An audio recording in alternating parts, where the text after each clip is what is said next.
Federalist Society, a group of conservative lawyers. This week, that President Trump said I had the right to overturn the election. But President Trump is wrong.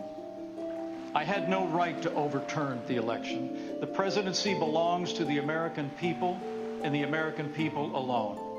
And frankly, there is no idea more un-American than the notion that any one person could choose the American president. What the president wanted the vice president to do was not just wrong, it was illegal and unconstitutional. We will hear many details in today's hearing, but please consider these 2 points. First, President Trump was told repeatedly that Mike Pence lacked the constitutional and legal authority to do what President Trump was demanding he do. This is testimony from Mark Short, the Vice President's Chief of Staff, who served in the Trump administration in multiple positions over 4 years. But just to pick up on that, Mr. Short, was it your impression that the Vice President had directly conveyed his position on these issues to the President, not just to the world through a dear colleague letter, but directly to President Trump? Many times. And had been consistent in conveying his position to the President? Very consistent. Okay. But President Trump plotted with a lawyer named John Eastman to pressure Pence to do so anyway. As the federal court has explained, quote, based on the evidence, the court finds that it is more likely than not that President Trump and Dr. Eastman dishonestly conspired to obstruct the joint session of Congress on January 6, 2021. What exactly did President Trump know? When exactly did President Trump know that it would be illegal for Mike Pence to refuse to count electoral votes? Here is one sample of testimony given by one of the witnesses before us today, the Vice President's General Counsel.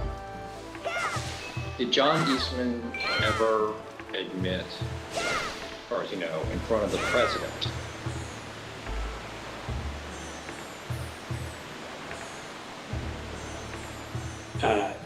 I believe he did on the 4th. That was January 4th, 2 days before the attack on Congress.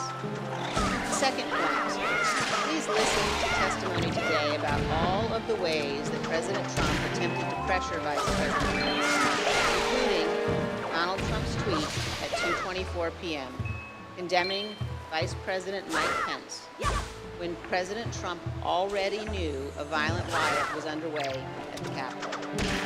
In future hearings, you will hear from witnesses who were present inside the White House, who were present inside the West Wing on that day. But today we focus on the earnest efforts of Mike Pence, who was determined to abide by his oath of office. As Vice President Pence prepared a statement on January 5th and 6th, explaining that he could not illegally refuse to count electoral votes, he said this to his staff.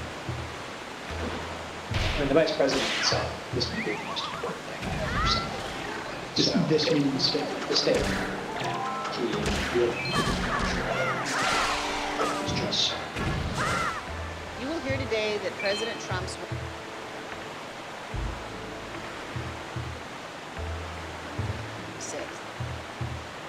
House, as did Fox News host Sean Hannity. Vice President Pence understood that his oath of office was more important than his loyalty to Donald Trump. He did his duty. President Trump unequivocally did not. Thank you, Mr. Chairman. Without objection, I recognize the gentleman from California, Mr. Aguilar, for an opening statement. Thank you, Mr. Chairman. Today we intend to show the American people January 6th is not an isolated incident. In the weeks culminating before, it was a legal scheme and deception. We've already learned that President Trump knew he lost the 2020 election. Shortly after, he began to look for a way to circumvent our country's most fundamental civic tradition, peaceful transfer of power. The president latched onto a dangerous theory he would not let go because he was convinced it would keep him in office. We witnessed firsthand what happened when the President of the United States weaponized this theory. The Capitol was overrun, police officers lost their lives. And the vice president was taken to a secure location because his safety was in jeopardy. Let's take a look at the effect of Donald Trump's words and actions. I want to warn our audience that the video contains explicit content. Mike Pence is going to have to come through for us. And if he doesn't, that will be a sad day for our country. And Mike Pence, I hope you're going to stand up for the good of our Constitution and for the good of our country. And if you're not, I'm going to be very disappointed in you. I will tell you right now. I'm telling you what, I'm hearing the Pence. I'm hearing the Pence just caved. Is that true? I'm hearing reports that Pence caved. I'm telling you, if Pence caved, we're gonna drag motherfuckers through the streets. You fucking politicians are gonna get fucking drugged through the streets. Yes. I guess the hope is that there's such a show of force here that Pence will decide to do the right thing, according to Trump.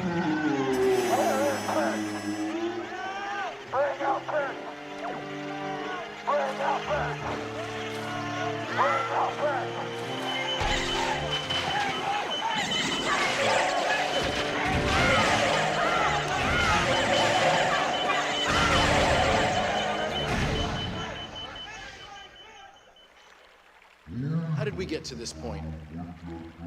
How did we get to the point where President Trump's most radical supporters led a violent attack on the Capitol and threatened to hang President Trump's own vice president?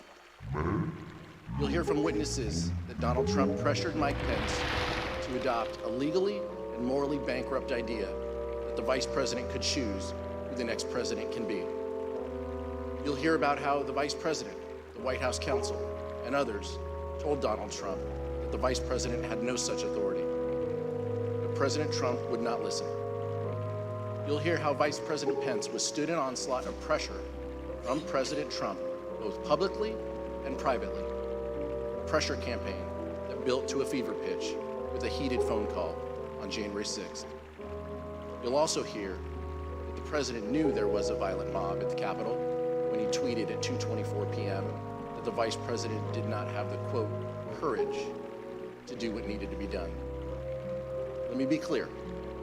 Vice President Pence did the right thing that day. He stayed true to his oath to protect and defend the Constitution. I look forward to hearing from our witnesses this afternoon. Mr. Chairman, I yield back. Thank you, Mr. Aguilar. We are honored to have two distinguished witnesses who advised Vice President regarding his role on January 6th. Judge J. Michael Ludick is one of the leading conservative legal thinkers in the country. He served in administrations of President Ronald Reagan and George H.W. Bush. He was appointed by the latter to serve on the U.S. Court of Appeals for the Fourth Circuit, where he served from 1991 to 2006. He provided critical advice for Vice President Pence regarding the role of the Vice President in the joint session of Congress shortly before that fateful moment. He's written that the Vice President does not have the power to select the next President of the United States. He's also written that contrary theory espoused by one of his own former law clerks was, quote, incorrect at every turn. We're also joined today by one of the people who was with Vice President Pence on January 6th. Greg Jacob was counsel to Vice President Pence. He conducted a thorough analysis of the role of the Vice President in the joint session of Congress under the Constitution, the Electoral Count Act, and 230 years of historical practice. But he also has firsthand information about the attack on the Capitol because he lived through it. He was with the Vice President and his own life was in danger. I will now swear in our witnesses. The witnesses will please stand and raise their right hand.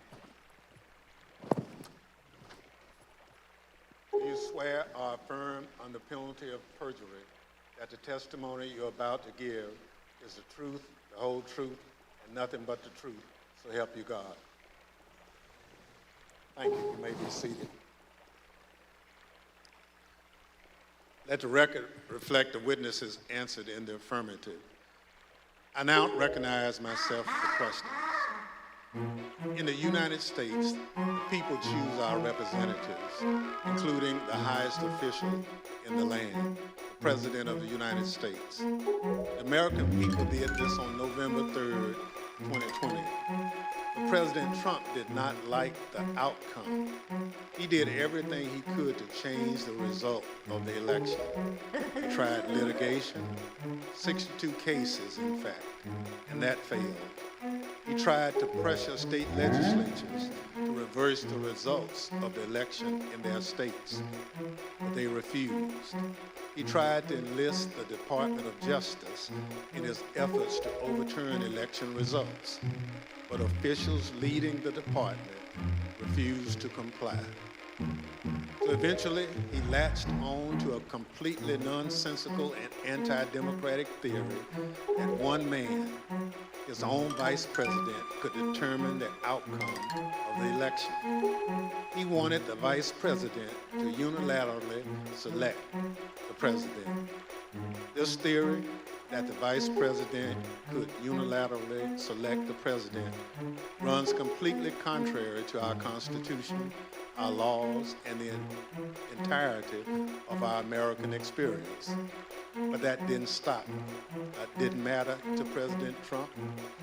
I would now like to explore how President Trump came to latch on to this ridiculous legal theory that the vice president can select the president of the United States. Mr. Jacob, how did this theory first come to your attention?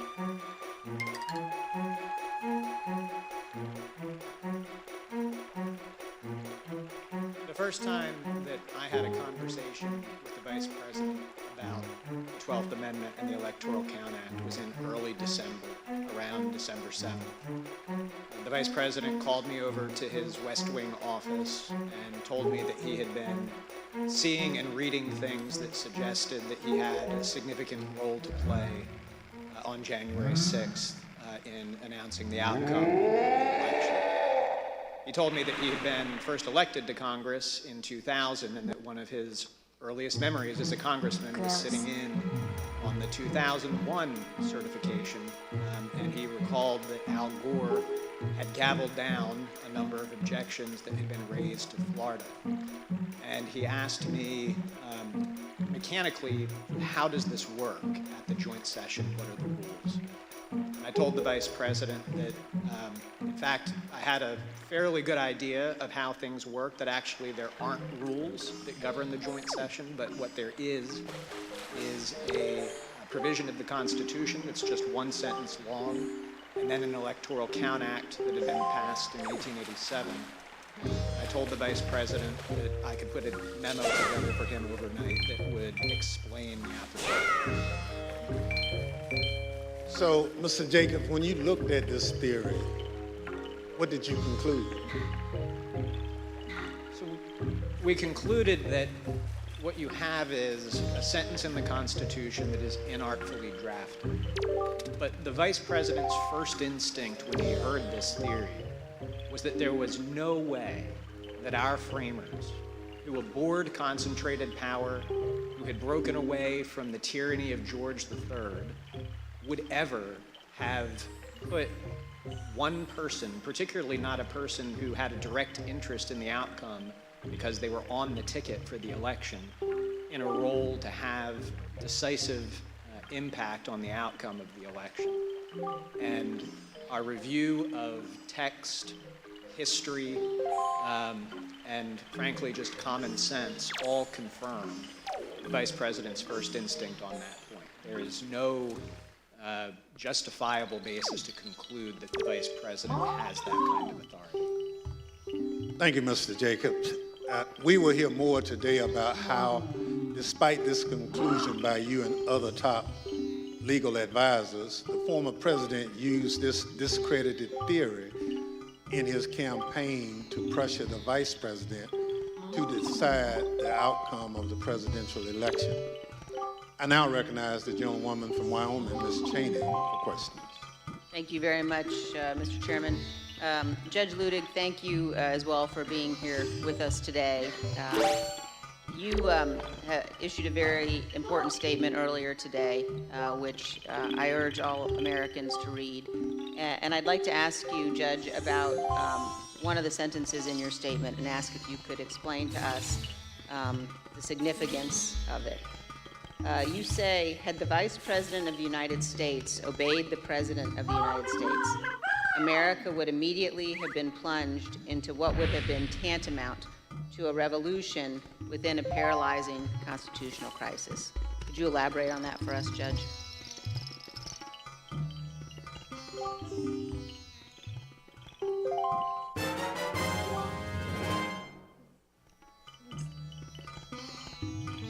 Thank you, Madam Vice Chairman.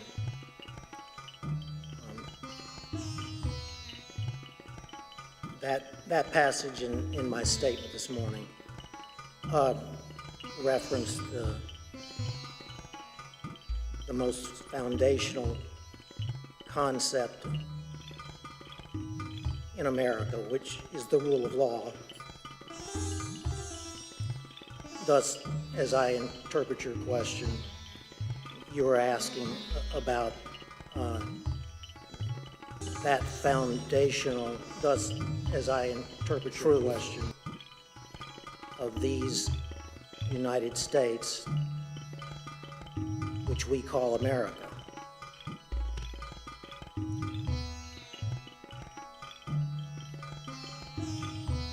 The foundational truth is the rule of law.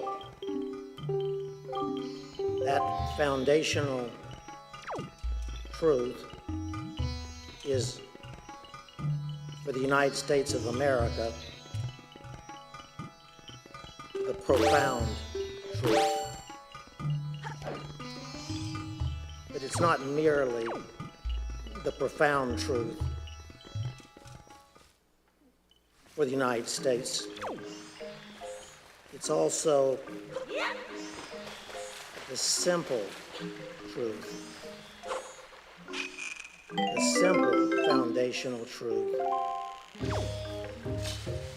of the American Republic. Thus,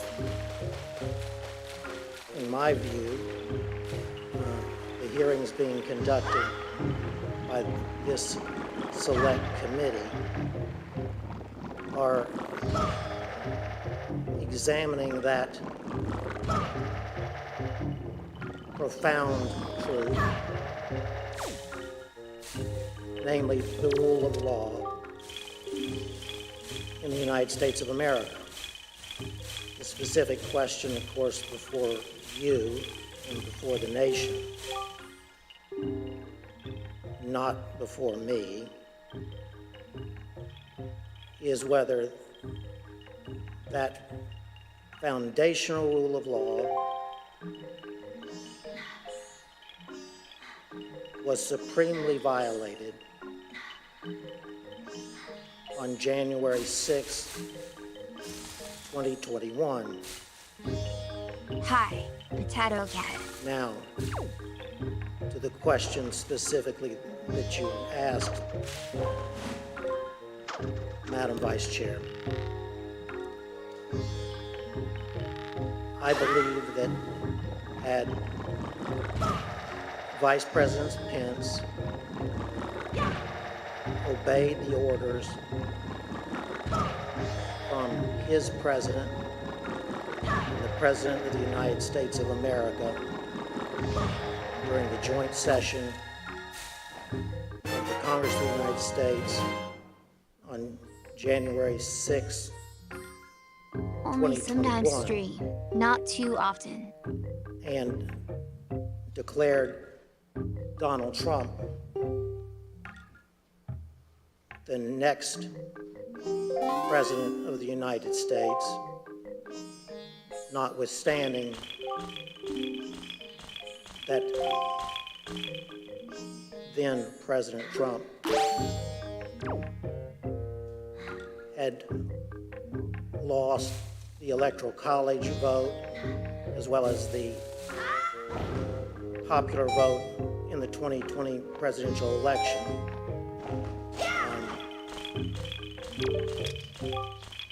That declaration of Donald Trump as the next president would have plunged America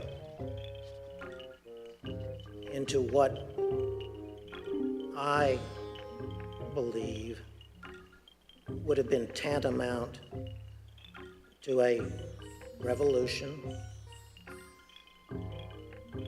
within a constitutional crisis in America, which in my view, and I'm only one man, would have been the first constitutional crisis since the founding of the Republic.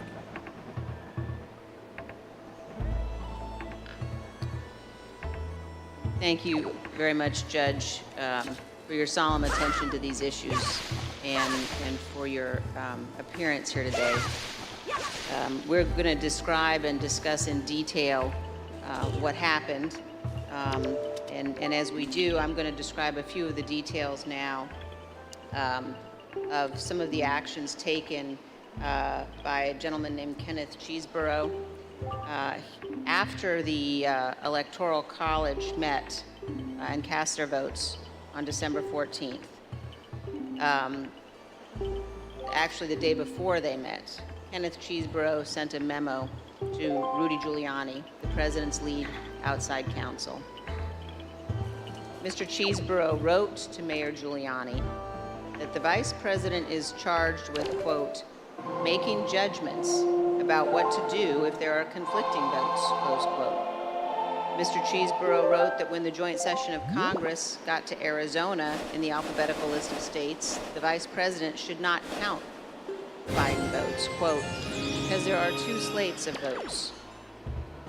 His justification, which we will learn more about in our next hearing, was that a group of Trump supporters in Arizona and other swing states decided to proclaim themselves the true electors for the state, creating two sets of electors, the official electors selected by the state and a group of fake electors. This document was ordered to be produced to the Select Committee by a federal district court judge. As you will see on the screen shortly, Judge David Carter wrote, quote, the draft memo pushed a strategy that knowingly violated the Electoral Count Act.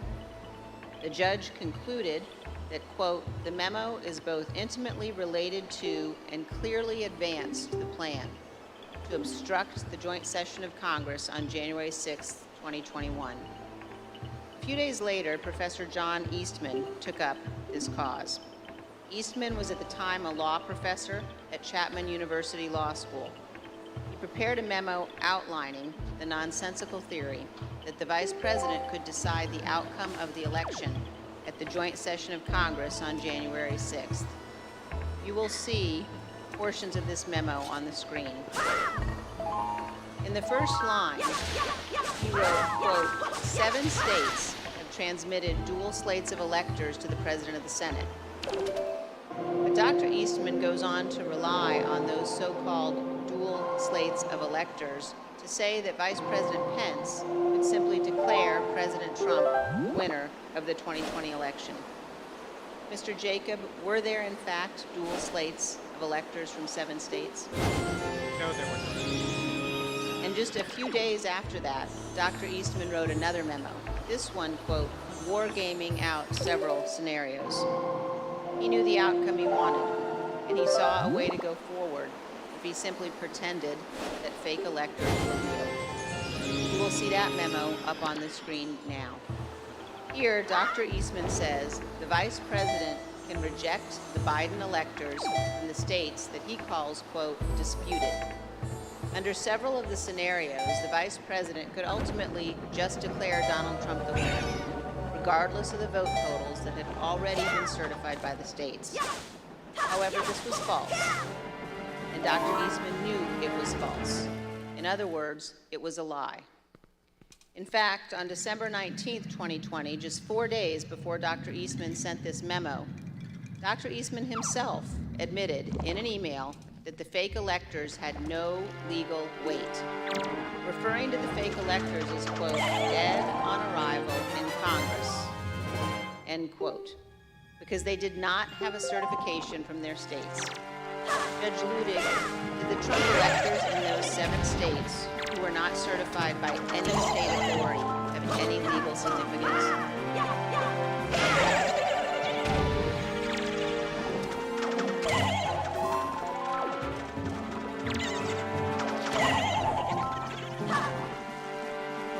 Congresswoman, there is no support whatsoever in either the Constitution of the United States nor the laws of the United States for the Vice President.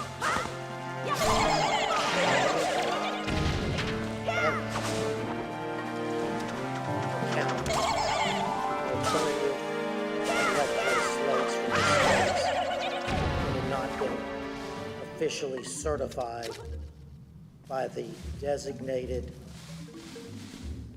state official in the Electoral Count Act of 1887.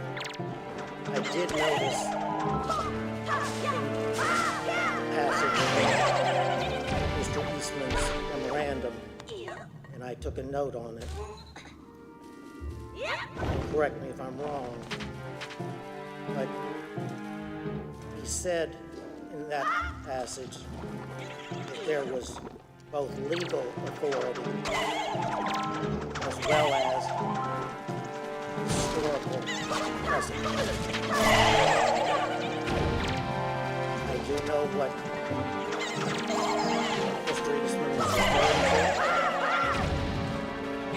when he said that there was historical precedent for doing so.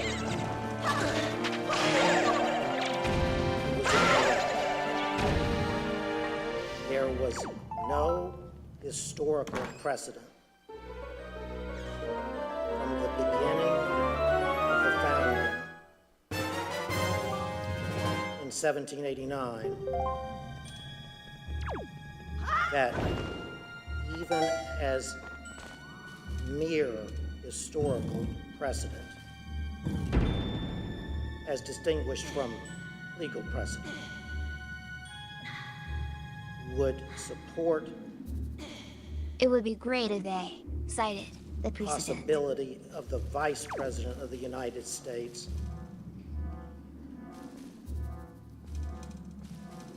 quote, counting alternative electoral slates that had not been officially certified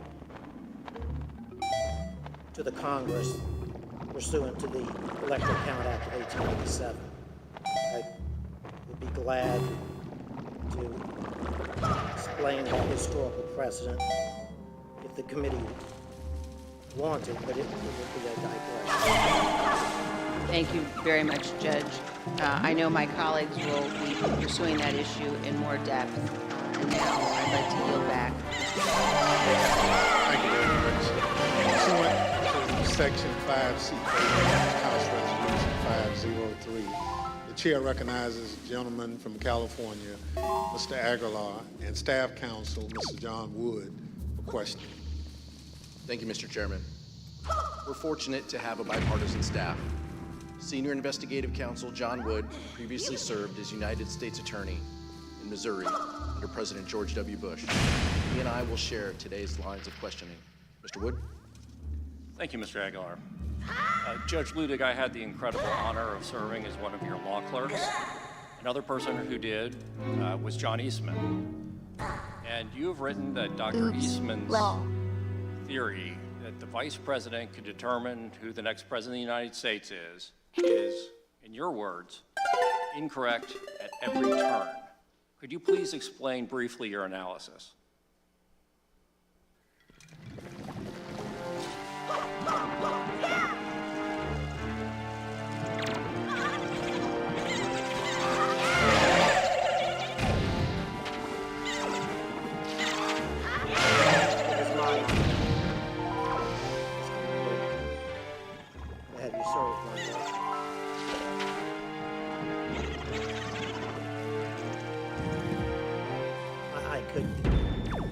answer that question perfectly, I had at my disposal either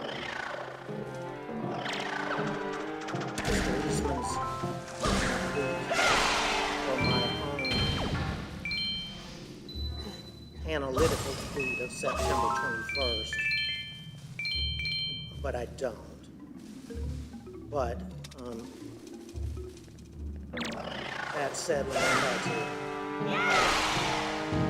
to remember the analysis of Mr. Eastman's analysis. And Judge, I can read to you and to the audience, I think what was a really key passage from your very insightful analysis. You wrote, I believed that Professor Eastman was incorrect at every turn of the analysis in his January 2nd memorandum, beginning with his claim that there were legitimate competing slates of electors represented from 7 states. And you've already addressed that issue. But your next sentence said, continuing to his conclusion that the vice president could unilaterally decide not to count the votes from the 7 states from which competing slates were allegedly presented. So what was your basis for concluding that Dr. Eastman was incorrect in his conclusion that the vice president could unilaterally decide not to count the votes from these disputed states?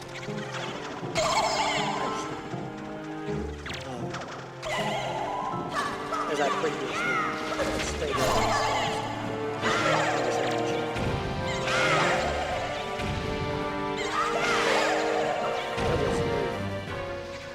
basis in the Constitution or laws of the United States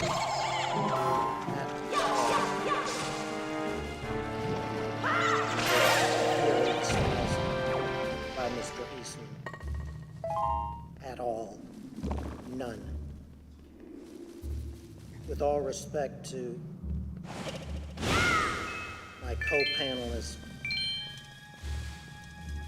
he said, I believe in partial response to one of the Select Committee's questions, that the single sentence in the 12th Amendment was, he thought, inartfully written. That single sentence is not inartfully written. Poof. It was pristine clear that the President of the Senate on January 6th, the incumbent Vice President of the United States, had little substantive constitutional authority, if any, at all. The 12th Amendment, the single sentence that Mr. Jacob refers to, says in substance that following the transmission of the certificates to the Congress of the United States No.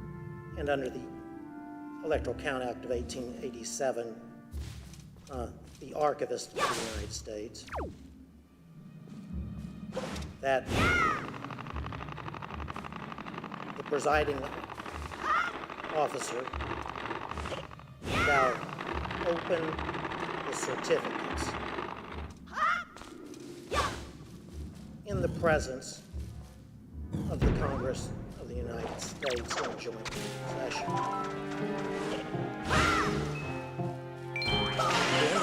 Then says, unmistakably,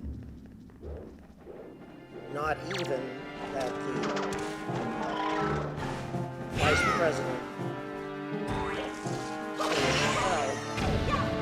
shall count the electoral votes. It clearly says that the electoral count votes shall then be counted. It was the Electoral Count Act of 1887 that filled in, if you will, the simple words of the 12th Amendment in order to construct for the country a process for the counting of the sacred process for the counting of the electoral votes from the states, that neither our original Constitution nor even the 12th Amendment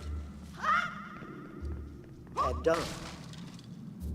The irony, if you will, is that from its founding until 1887, when Congress passed the Electoral Count Act, the nation had been in considerable turmoil during at least 5 of its presidential elections, beginning as soon thereafter from the founding as 1800. So it wasn't for almost 100 years later until the Electoral Count Act was passed. So that's why, in my view, that piece of legislation is not only a work in progress for the country, but at this moment in history, an important work in progress that was long-winded, I understand. Judge Ludig, at the risk of oversimplifying for the non-lawyers who are watching, is it fair to say that the 12th Amendment basically says 2 things happen?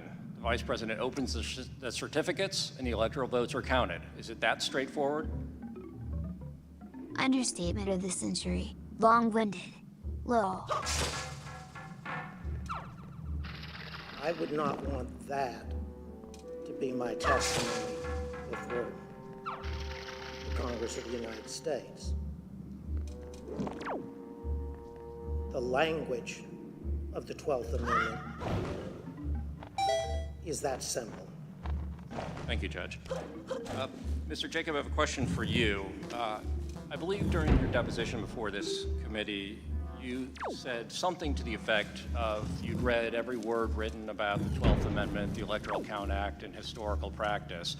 I know in response to the chairman's earlier question, you gave your bottom line conclusion, but can you tell us a little bit about the process that you and your colleagues went through of researching this issue and what conclusion you came to after your thorough research? So,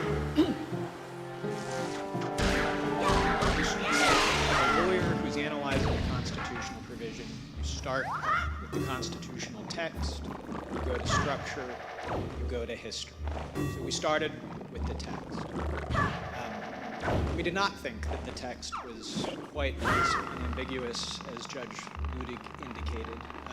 In part, we had a constitutional crisis in 1876 because in that year, multiple slates of electors were certified by multiple slates. And when it came time to count those votes, the antecedent question of which ones had to be answered. That required the appointment of an independent commission. That commission would have to resolve that question. I'm so distracted.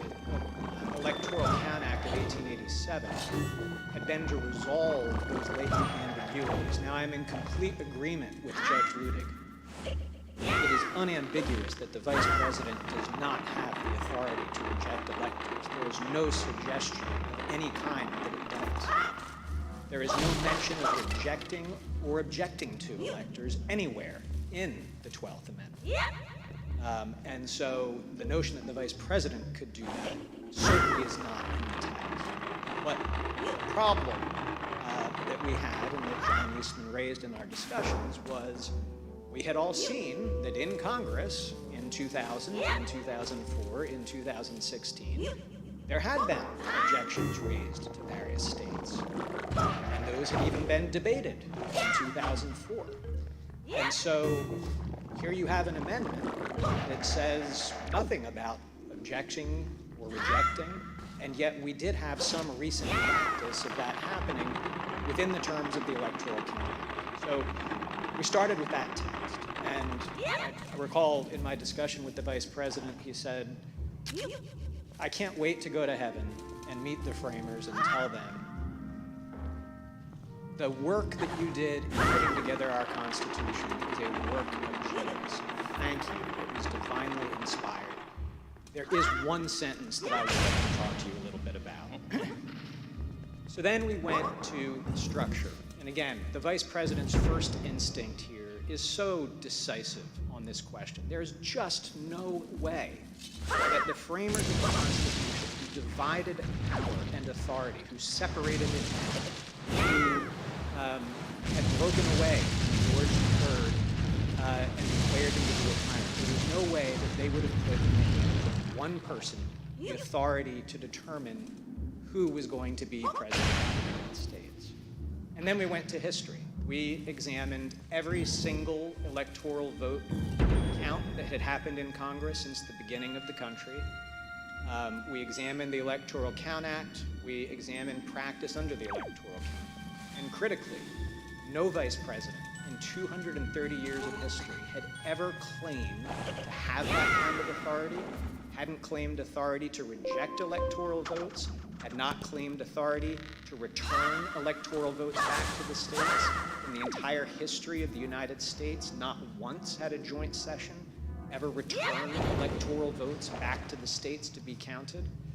And in the crisis of 1876, Justice Bradley of the United States Supreme Court, who supplied the decisive final vote on that commission, had specifically looked at that question and said, first, the Vice President clearly doesn't have authority to decide anything, and by the way, also does not have authority to conduct an investigation by sending things back out for a public look at things.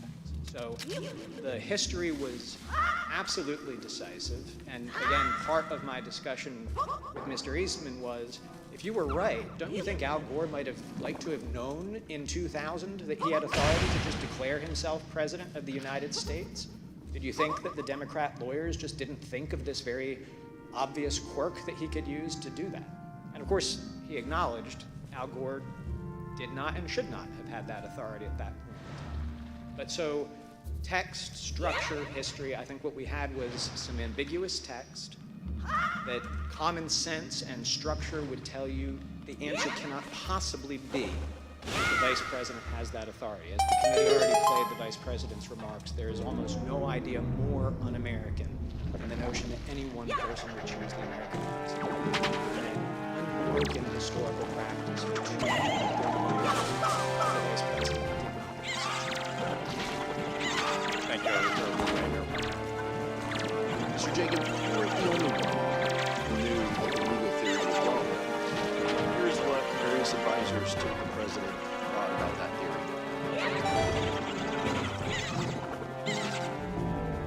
You've been clear repeatedly with Mr. Meadows about you and the Vice President having a different view about his authority on January 6th. I believe I had. Did Mr. Meadows ever explicitly or tacitly agree with you or say, yeah, that makes sense, or okay?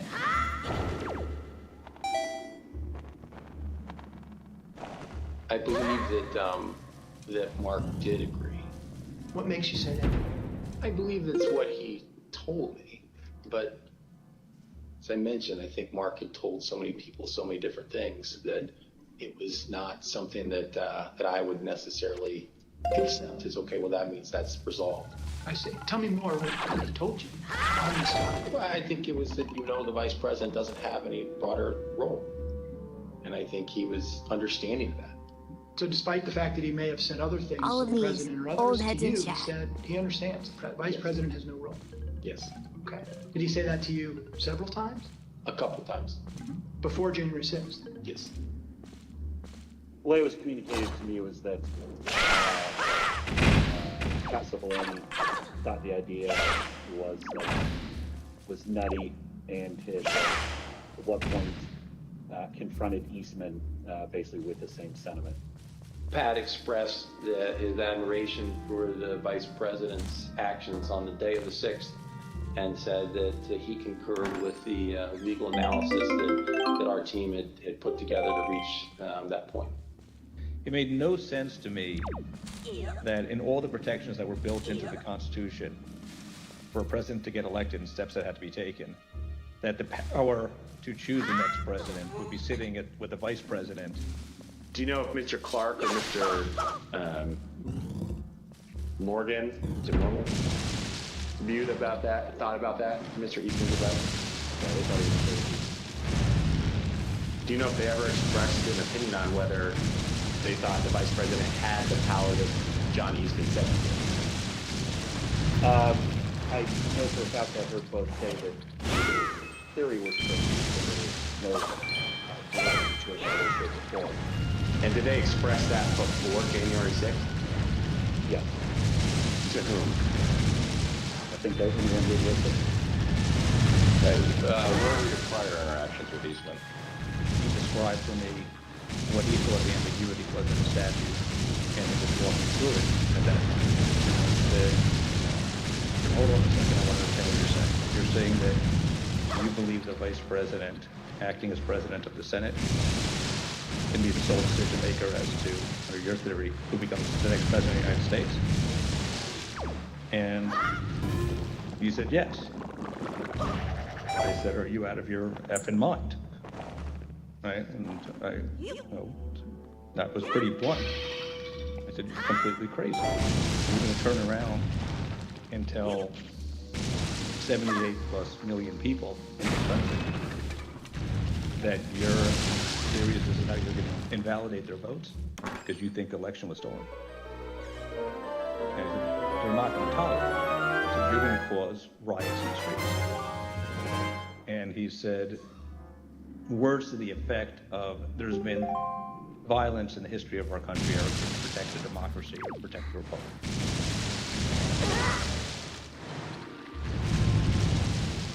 In fact, there was a risk that the lawyers in the White House counsel's office would resign.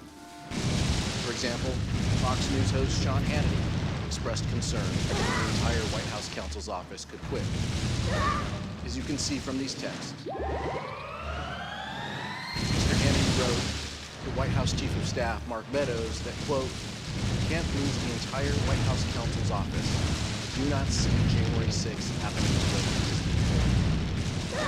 A few days later, on January 5th, Mr. Hannity wrote to Mr. Meadows that, quote, "I'm very worried in the next 48 hours. Hence pressure the White House counsel will be." While Sean Hannity was apparently very concerned about the possibility that the White House counsel would resign in protest of the president's effort to force the vice president to violate the Constitution, some others close to the president were more dismissive of the White House counsel's position. Here's what Trump's son-in-law and senior advisor Jared Kushner said during his deposition regarding the White House counsel Pat Cipollone's threats to resign. Jared, are you aware of instances where Pat Cipollone threatened to resign? I kind of, like I said, my interest at that time was on trying to get as many pardons done. And I know that, he was always, him and the team were always saying, oh, we're going to resign, we're not going to be here if this happens, if that happens. So I kind of took it up to just be whining, to be honest with you. The president's own lead outside counsel, Rudy Giuliani, also seemed to concede the vice president did not have the authority to decide the outcome of the election or send it back to the states. Here's what White House attorney Eric Hirschman said about his call with Mayor Giuliani in the morning of the 6th. Morning, January 6th, he called me out of the blue. And I was just getting dressed. And we had an intellectual discussion about Eastman. I don't know if it's Eastman's theory per se, but the VP's role. And he was asking me my view of how this kind of practical implications of it. And when we finished, he said, I believe that, you know, you're probably right. I think he thought we're done that it would be something he'd have to consider if he was sitting on the bench. But he'd probably come down in that, you know, you couldn't interpret it or sustain the argument long term. Of course, the fact that Mayor Giuliani seemed to admit that the theory was wrong did not stop him from going before the crowd just a few hours later, on January 6th, and saying the exact opposite. Here's Mayor Giuliani's speech at the English rally on January 6th.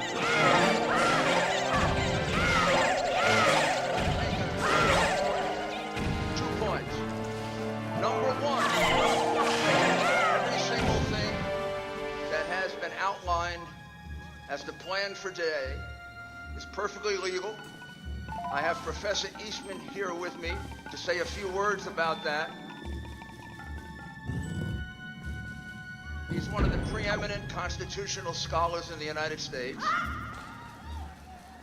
It is perfectly appropriate, given the questionable constitutionality of the Election Counting Act of 1887, that the Vice President can cast it aside, and he can do what a president called Jefferson did when he was Vice President.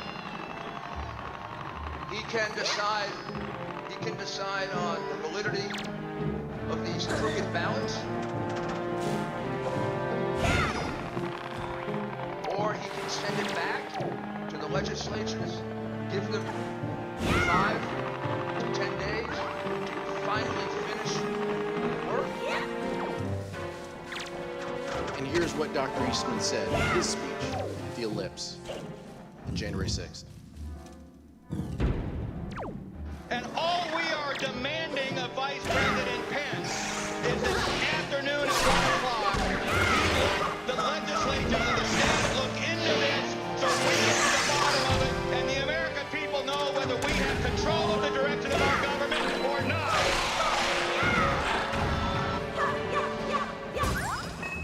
Even Dr. Eastman knew his theory didn't hold water. Mr. Jacob, you discussed and even debated this theory at length with Dr. Eastman. Did Dr. Eastman ever tell you what he thought the U.S. Supreme Court would do if it had to decide?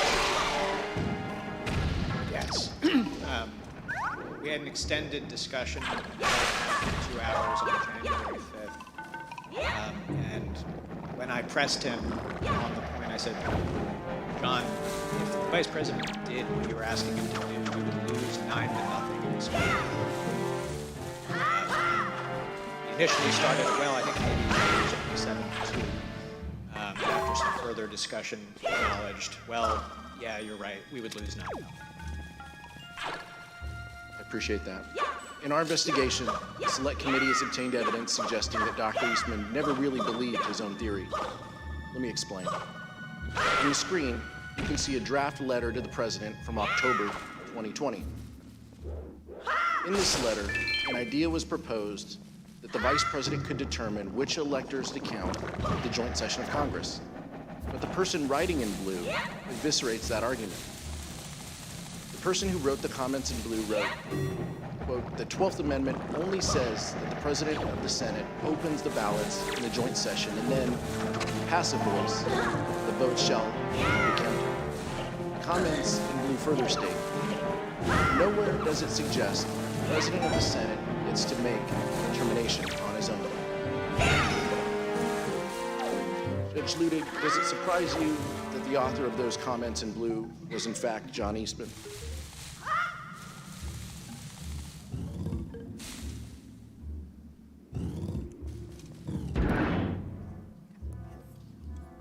Yes, it does, Congressman. But let me, watching this unfold, let me try to unpack what was at the root of what I have called the blueprint to overturn the 2020 election. And it is this, and I had foreshadowed this answer in my earlier testimony to Congresswoman Cheney. Mr. Eastman, from the beginning, said to the president that there was both legal as well as historical precedent for the vice president to overturn the election. And what we've heard today, I believe, is what happened within the White House and elsewhere. As all of the players, led by Mr. Eastman, got wrapped around the axle by the historical evidence claim by Mr. Eastman. Let me explain very simply. This is what I said would require a digression that I would be glad to undertake if you wish. In short, if I had been advising the Vice President of the United States on January 6th,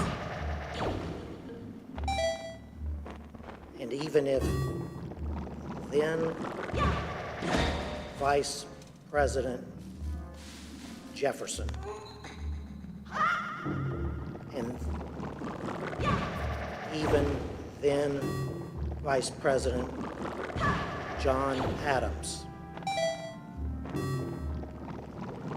and even then Vice President Richard Nixon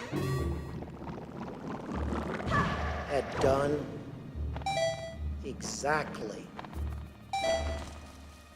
what the President of the United States wanted his Vice President to do.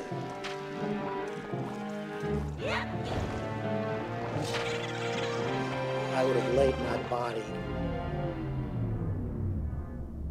across the road before I would have let the Vice President overturn the 2020 election on the basis of that historical precedent.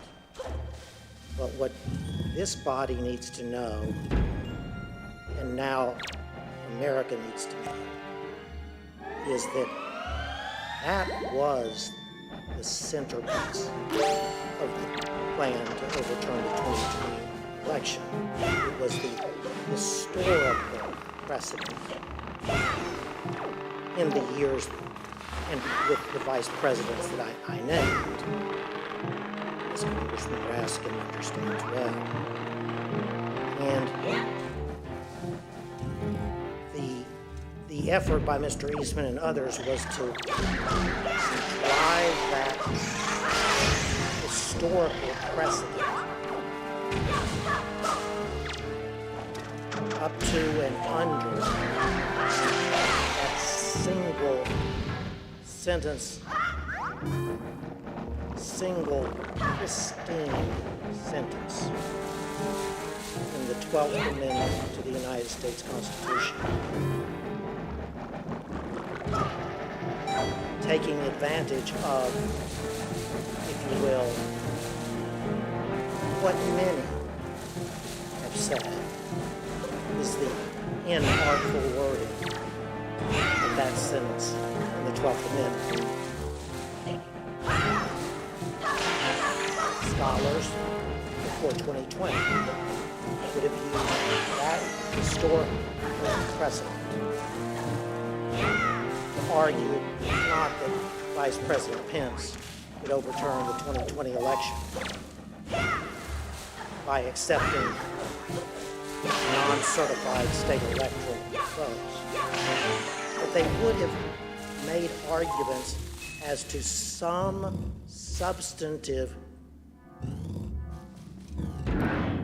not merely procedural, authority possessed by the Vice President of the United States on the statutorily prescribed day for counting the electoral college votes. This is constitutional mischief. Judge, I think that's a good point. And I think it kind of begs the question that if the vice president had this power to determine the outcome of a presidential election, why hasn't it ever been used before? Why hasn't that ever happened? Why hasn't a vice president simply rejected the outcome of an election and declared someone else the winner? And instead, as the chairman mentioned in his opening, for over 2 centuries, vice presidents have presided over the joint sessions of Congress in a purely ceremonial role. This even includes, as Mr. Jacob mentioned, Vice President Al Gore. For those of us who are old enough to remember, the 2000 election came down to one state, Florida. There were weeks of recounts and litigation after the election, and Al Gore conceded. Of course, Al Gore was vice president at the time, but he never suggested that he could simply declare himself the winner of the 2000 election when he presided over the counting of the electoral votes. Let's hear what Vice President Gore said when he described the situation he faced in 2000. Importance of the United States of America in all of human history. In Lincoln's phrase, we still are the last best hope of humankind. And the choice between one's own disappointment in your personal career and upholding the noble traditions of America's democracy is a pretty easy choice when it comes down to it. Mr. Jacob, did Dr. Eastman say whether he would want other vice presidents such as Al Gore after the 2000 election or Kamala Harris after the 2024 election to have the power to decide the outcome of the election? So this was one of the many points that we discussed on January 5th. He had come into that meeting trying to persuade us that there was some validity to his theory. I viewed it as my objective to persuade him to acknowledge he was just wrong. And I thought this had to be one of the most powerful arguments. I mean, John, back in 2000, you weren't jumping up and saying Al Gore had this authority to do that. You would not want Kamala Harris to be able to exercise that kind of authority in 2024 when I hope Republicans will win the election, and I know you hope that too, John. And he said, absolutely, Al Gore did not have a basis to do it in 2000. Kamala Harris shouldn't be able to do it in 2024, but I think you should do it today. Mark Short told the Select Committee that Vice President Pence consulted with one of his predecessors, Vice President Dan Quayle, regarding the role of the Vice President. Vice President Quayle confirmed Pence's view that the role was purely ceremonial. Mr. Short also told the committee that he, Mr. Short, received a call from former House Speaker Paul Ryan. Here is Mr. Short's description of his conversation with Speaker Ryan. Speaker Ryan wanted to call and say, you know, you don't have any greater authority. And I said, Mr. Speaker, you know, Mike, you know he doesn't. You know he recognizes that. And we sort of laughed about it, and he said, I get it. And he later spoke to the Vice President, too, to, I think, have the same conversation. Unfortunately, for the fate of our republic, Vice President Pence refused to go along with President Trump's demands when he determined the outcome of the presidential election. Mr. Jacob, what was the Vice President's reaction when you discussed with him the theory that the Vice President could decide the outcome? I remember how to fight this now. Congressman, as I testified, the Vice President's first instinct was there was no way that anyone, particularly the Vice President, who was on the as invested out in the election, possibly have the authority to decide it by rejecting electors or to decisively alter it, suspending the joint session for the first time in history in order to try to get Despite the fact that the Vice President had a strongly held and correct view that he could not decide the outcome of the election, President Trump launched a multi-year campaign with both public and private pressure to get the Vice President Mike Pence to violate the Constitution. Here are some examples of the intense pressure the Vice President faced from all sides and what his Chief of Staff thought of it. I hope Mike Pence comes through for us, I have to tell you. I hope that our great Vice President comes through for us. He's a great guy. Of course, if he doesn't come through, I won't like him quite as much. Was it your impression that the vice president had directly conveyed his position on these issues to the president, not just to the world through a dear colleague letter, but directly to President Trump? Many times. And had been consistent in conveying his position to the president? Very consistent. I am aware of the fact that the president was upset with the way Pence acted.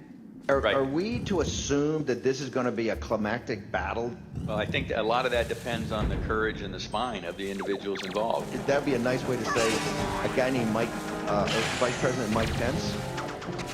Yes. I think you've been clear as to what the vice president's role is. I think the vice president been clear with the president, and I think I've been clear with Mark Meadows. I think the vice president is going to throw down tomorrow and do the right thing because, Lou, like I said before, this is a time for choosing. People are going to look back at this moment tomorrow and remember where every single one of their elected officials were. Did they vote for the rule of law and getting these elections right, or did they give it away to the Democrats and the people who cheated and stole their way through this election? Definitely in the, I got back into town as I feel like the 5th and the 6th. The president was, all the attention was on what Mike would do or what Mike wouldn't do. The vice president really was not wavering in his commitment to what his responsibility was. And so, yeah, was it painful? Sure. The president's pressure campaign started in December. For example, although the vice president made his views clearly and unmistakably known to the president and others in the White House, on December 23rd, President Trump retweeted a memo from an individual named Ivan Reichland entitled Operation Pence Card. It called on the vice president to refuse the Electoral College votes from certain states that had certified Joe Biden as the winner. President Trump started his pressure campaign in December. He dialed up the pressure as January 6th approached.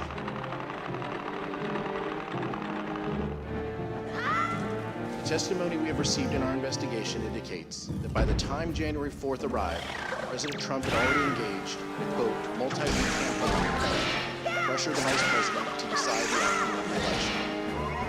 This had included private conversations between the two leaders, tweets, at least one meeting with members of Congress. We understand that the vice president started his day on January 4th with a rally in Georgia for the Republican candidates in the U.S. Senate runoff. When the vice president returned to Washington, he was summoned to meet with the president regarding the upcoming joint session of Congress. Mr. Jacob, who attended that meeting? The attendees were the vice president, the president, Mark Short, the chief of staff to the vice president, myself, John Eastman. There was about a 5-minute period where Mark Meadows came in on a different issue. Let's show a photo of that meeting. Mr. Jacob, during that meeting between the president and the vice president, what theories did Dr. Eastman present regarding the role of the vice president in counting the electoral votes? During the meeting on January 4th, Mr. Eastman was opining that there were 2 legally viable arguments as to authorities that the vice president could exercise 2 days later on January 6th. One of them was that he could reject electoral votes outright.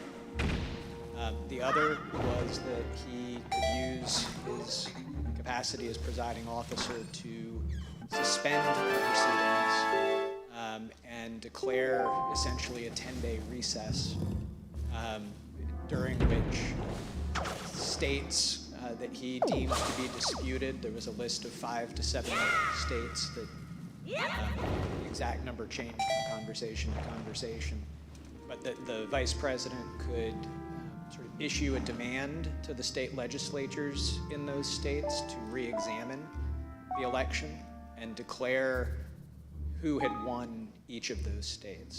So he said that both of those were legally viable options. He said that he did not recommend, upon questioning, he did not recommend what he called the more aggressive option, which was reject outright, because he thought that that would be less politically palatable.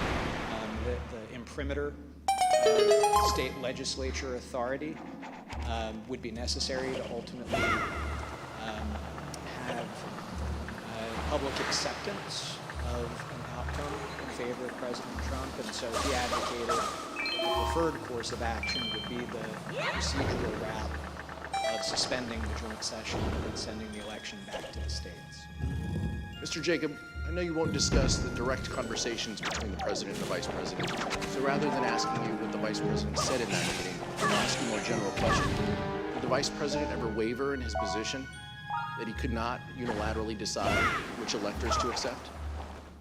The vice president never budged from the position that I have described as his first instinct, which was that it just made no sense from everything that he knew and had studied about our Constitution. One person would have that kind of authority. And did the vice president ever waver in his position that he could not delay certification and send it back to the states? No, he did not.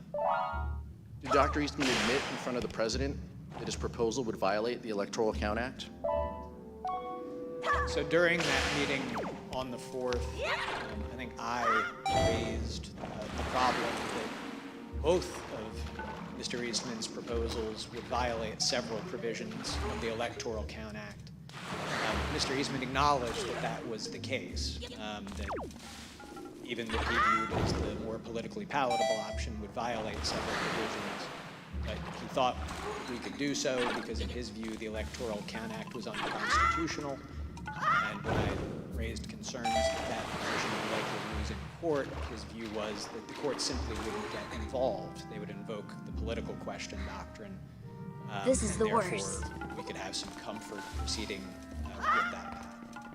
Mr. Wood? But just to reiterate, he told you, maybe this was in a later conversation, but he told you at some point that if, in fact, the issue ever got to the Supreme Court, his theory would lose 9-0, correct? The next morning, starting with 1.5 to 2 hours, in that meeting, I've already described the text, structure, history conversation, but we started walking through all of that. And I said, John, basically what you have is some text that may be a little bit ambiguous, but then nothing else that would support it, including the fact that nobody would ever want that to be the rule. Wouldn't we lose 9-0 in the Supreme Court? And again, he initially started, well, maybe you'd only lose 7-2, but ultimately acknowledged that no, we would lose 9-0. No judge would support his argument. After his meeting with the vice president, Donald Trump flew to Georgia for a rally in support of the Republican candidates in the United States Senate runoff.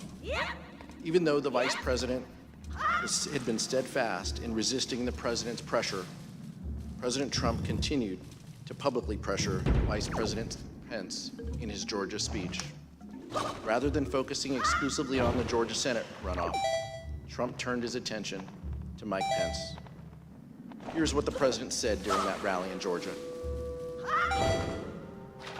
Pence comes through for us, I have to tell you.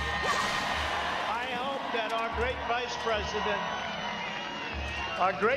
president comes through for us. He's a great guy. Of course, if he doesn't come through, I won't like him quite as much. So the president had been told multiple times that the vice president could not affect the outcome of the election, but he nonetheless publicly pressured Mike Pence to do exactly that by saying, quote, if he doesn't come through, I won't like him as much. Let's turn now to January 5th. Mr. Wood?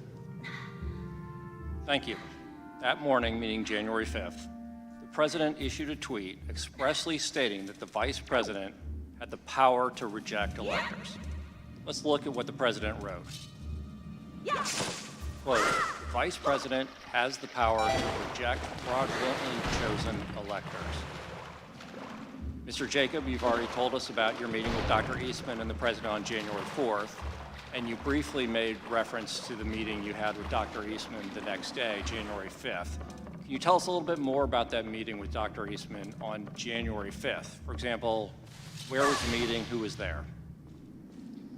So at the conclusion of the meeting on the 4th, the president had asked that our office meet with Mr. Eastman the next day to hear more about the positions he had expressed at that meeting, and the Vice President indicated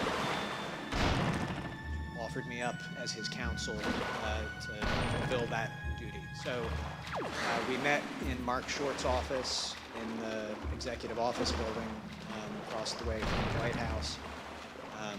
Dr. Eastman had a court hearing by Zoom that morning, so it didn't start first thing, but rather started around 11. And that meeting went for about an hour and a half, 2 hours. Chief of Staff Mark Short was at that meeting most of the time. There were a few times that he left. Essentially, it was an extended discussion. What most surprised me about that meeting was that when Mr. Eastman came in, he said, "I'm here to request that you reject the electors." So on the 4th, that had been the path that he had said, "I'm not recommending that you do that." But on the 5th, he came in and expressly requested that. And I grabbed a notebook as I was heading into the meeting. I didn't hear much new from him to record, but that was the first thing I recorded in my notes was the request that the meeting be rejected. Just to be clear, you're saying that Dr. Eastman urged the Vice President to adopt the very same approach that Dr. Eastman appeared to abandon in the Oval Office meeting with the President the day before. Is that correct? He had recommended against it the evening before. And then on the 5th, he came in, and I think it was probably his first words after introductions and as we sat down were, "I'm here to request that you reject the electors in this United States." You referenced a moment ago some handwritten notes, which you've provided to the Select Committee. I'd now like to show you those notes. As you can see, you wrote there at the top, the writing's a little bit faint in the copy, but you wrote, "Requesting VP reject." Does that accurately reflect what Dr. Eastman asked of you in your meeting on January 5th? Yes. And what was your reaction when Dr. Eastman said on January 5th that he was there to ask the Vice President of the United States to reject electors at the joint session of Congress? I was surprised because I had viewed it as sort of one of the key concessions that we had secured the night before from Mr. Eastman that that he was not recommending that we do that. So what did you say to him? Well, as I indicated, to some extent it simplified my task because there are more procedural complexities to the send it back to the states point of view, and I actually had spent most of my evening the night before writing a memorandum to the Vice President explaining all of the specific provisions of the Electoral Count Act that violated. So instead, since he was pushing the sort of robust unilateral power theory, I've already walked the committee through the discussions that we had. I started out with our points of commonality, or what I thought were our points of commonality. We're conservatives, we're small government people, we believe in originalism as the means by which we're going to interpret this. And so we walked through the text, we walked through the history. The committee has shown footage of Mr. Eastman on the stage on the 6th claiming that Jefferson supported his position and a historical example of Jefferson. In fact, he conceded in that meeting Jefferson did not at all support his position, that in the election of 1800, there had been some small technical defect with the certificate in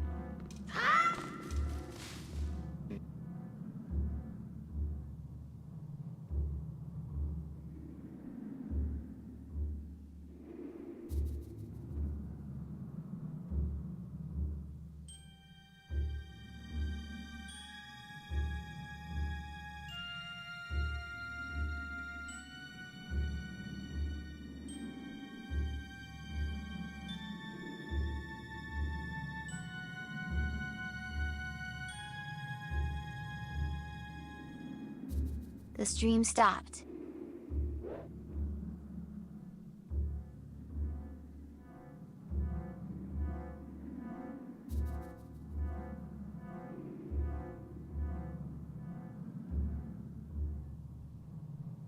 the courts stay out of it, that will mean that we'll have the 10 days for the states to weigh in and resolve it. And then they'll send back the Trump slates of electors, and the people will be able to accept that. And I expressed my vociferous disagreement with that point. I did not think that this was a political question. Among other things, if the courts did not step in to resolve this, there was nobody else to resolve it.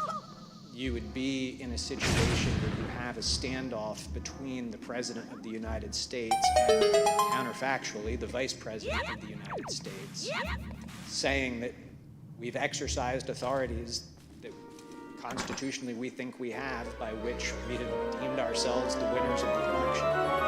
You would have an opposed House and Senate disagreeing with that.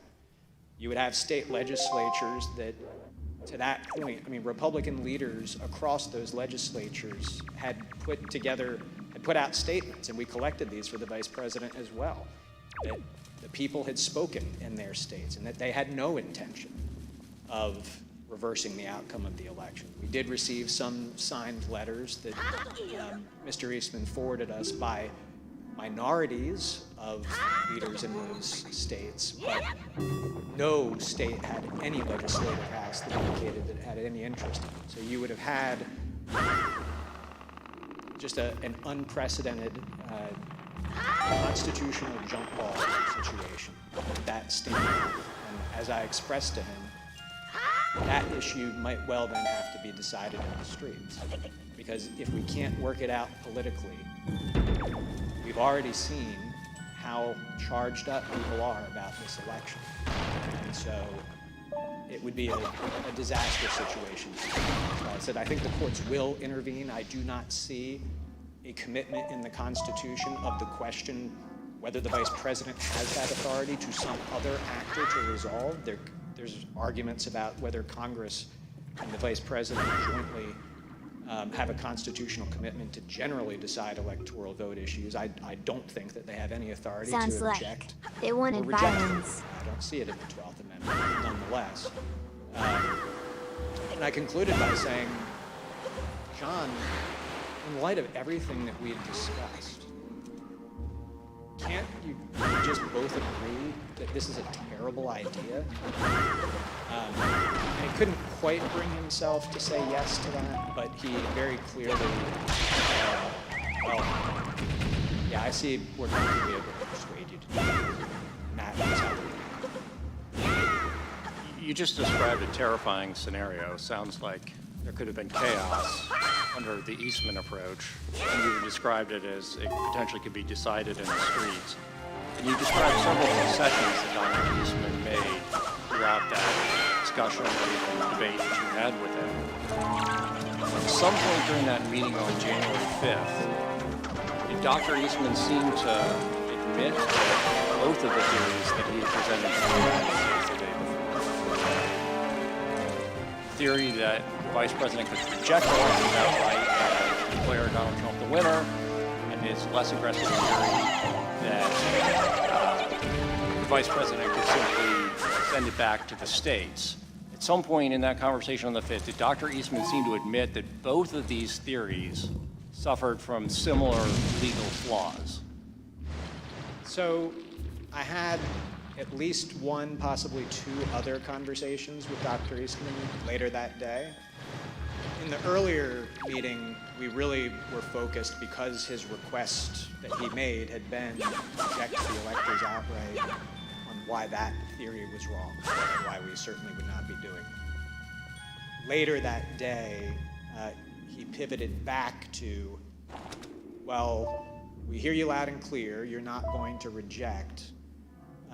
But remember last night, I said that there was this more prudent course where you could just send it back to the states. Would you be willing to do that? And during the course of our discussion about his renewed request that we consider that option, Easy clap. he acknowledged to me, he put it, both Mr. Eastman and myself are graduates of the University of Chicago Law School, and he said, look, as graduates of that august institution, you and I will mutually understand that the underlying legal of plenary vice presidential authority is what you have to get there. Because this new theory, as I was pointing out to him, or the procedural theory, still violates several provisions of the electoral code, as he acknowledged. And the only way that he could ever be able to ignore several provisions of statutory law is if it was pretty clear that they were unconstitutional. And the only way they could be unconstitutional is if the vice president had plenary authorities on the basis for the rejection. So he acknowledged in those conversations that the underlying legal theory was the same. He just thought that send it back to the states option would be more politically palatable than president for that reason. In fact, when Dr. Eastman made this concession, according to your earlier deposition, Dr. Eastman said, just between us and the University of Chicago chickens, is that right? I don't think that the University of Chicago is going to start a Chicago Chickens fundraising club. But yes, that is the terminology. He said, just between us Chicago chickens, we will understand as lawyers who have studied the Constitution that the underlying basis really is the same. I reserve the remainder of my time. Thank you, Mr. Wood. Mr. Jacob, the president and the vice president meet again on that same topic the next day, January 5th, correct? So after my extended meeting with Mr. Eastman that morning, during that time, the vice president had been back at his residence working on his statement to the nation that we released the next day. He got down to the White House some point between 1 o'clock and 2 o'clock as my meeting with Mr. Eastman was wrapping up. And when Mark Short and I went over to meet with the vice president, and actually we thought maybe we had good news. We felt like we had sort of defeated Mr. Eastman, that he was sort of acknowledging that there was no there. But the vice president was then asked down to the Oval Office, and he went down to the Oval Office while Mark and I stayed back in the vice president's office. You weren't in that meeting. I was not. In the book Peril, journalists Bob Woodward and Robert Costa write that the president said, quote, "If these people say you have the power, wouldn't you want to?" The vice president says, quote, "I wouldn't want any one person to have that authority." The president responds, "But wouldn't it almost be cool to have that power?" The vice president is reported to have said, "No, look, I've read this, and I don't see a way to do it. We've exhausted every option. I've done everything I could and then some to find a way around this. It's simply not possible. My interpretation is no." To which the president says, "No, no, no. You don't understand, Mike. You can do this. I don't want to be your friend anymore if you don't do this." We asked Mark Short about this during his deposition. An understanding that I would have in other conversations with the vice president, he articulated to me that no, he wouldn't want that power bestowed upon any one person. This sounds like 5-year-olds arguing. Mr. Jacob, did you, Mr. Short, and the vice president have a call later that day again with the president and Dr. Eastman? So, yes, we did. And what did Dr. Eastman request on that call? On that phone call, which I believe was around 5 o'clock that afternoon, Mr. Eastman stated that he had heard us loud and clear that morning. We were not going to be rejecting electors, but would we be open to considering other course that we had discussed on the 4th, which would be to suspend the joint session and request that state legislatures re-examine certification of the electoral votes. That same day, January 5th, the New York Times ran a story about the disagreement between the president and the vice president about whether the vice president could determine the outcome of the election. Even though the New York Times story was indisputably correct, Donald Trump denied it. Trump issued a statement claiming the vice president had agreed that he could determine the outcome of the election, despite the fact that the vice president had consistently rejected that position. Let's look at what the president said in his statement. Quote, the New York Times report regarding comments Vice President Pence supposedly made to me today is fake news. He never said that. The vice president and I are in total agreement that the vice president has the power to act. Mr. Jacob, how did the vice president's team react to the statement from the president that the vice president should take an active role in determining the winner of the presidential election? We were shocked and disappointed because whoever had written and put that statement out, it was categorically untrue.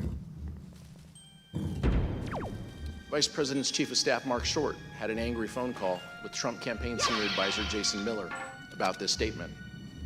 Here's what Mr. Short and Mr. Miller told the committee about that call.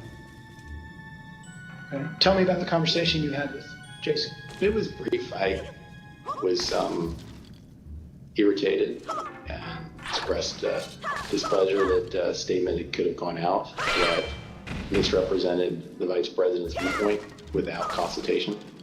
The statement says the vice president and I are in total agreement that the vice president has the power to act. Is that incorrect? I think the record shows that. We've been through many documents that clarify that this is not where the vice president was. Right. So essentially, the president is sending out a broadly false statement about being in alignment, purported alignment with the vice president, despite all of the predicate that you indicated had gone before about their respective positions. Is that effectively what happened? I interpret the statement as false. I'll let you figure out who sent it out. When Mark Short contacted you, he was upset. Is that what you said? He clearly was not pleased. Tell us what he said. What's the process for putting out a statement for a meeting where only 2 people were in the room? Did he ask you to retract the statement? No, I think it went right to what's the process for putting out a statement for a meeting when only 2 people were in the room. And he clearly disagreed with the substance, though, right? Because he said the vice president doesn't agree with this. I'm trying to think what exactly he said. I mean, the tone was very clearly that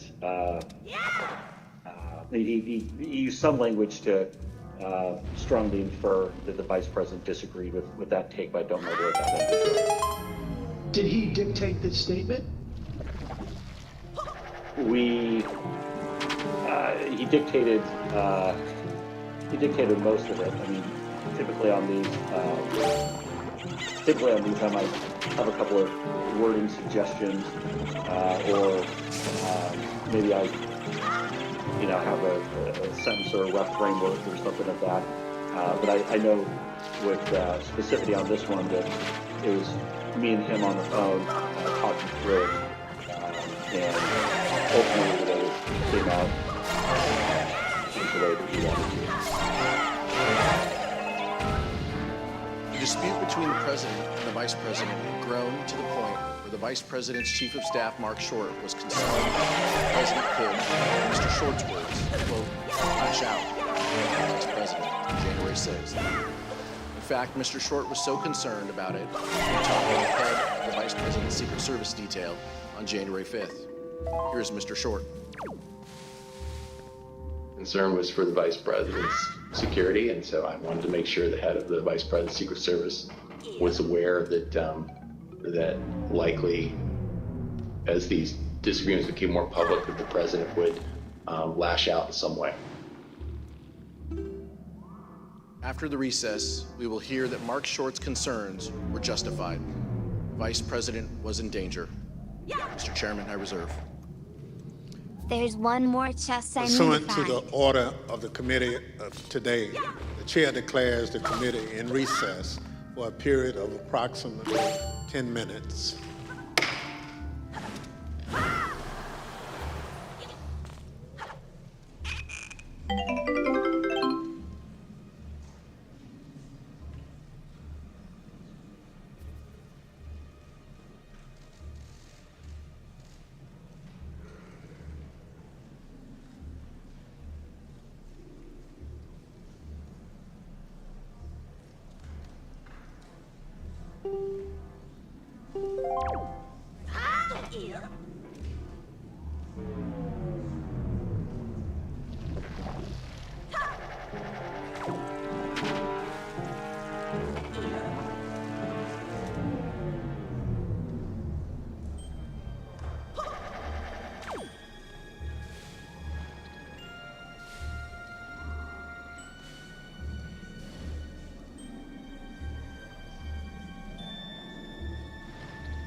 The January 6th committee in a brief break now. This first portion lasting about an hour 42 minutes. So there's a 10-minute break here, and our live coverage will continue. Members have been focusing on how former President Trump may have tried to pressure Vice President Pence into not certifying the 2020 presidential election results. Congressman Pete Aguilar leading the execution of this session. Live coverage, again, will continue when they reconvene shortly here on C-SPAN 3. And a reminder that the January 6th committee hearings and all C-SPAN programming is brought to you as a public service by the cable industry and these television companies, including Sparklight, WOW, and Verizon Fios. And again, reminding you that if you do have to step away from your TV today, you can continue watching the hearing on the go with C-SPAN Now, a free mobile video app.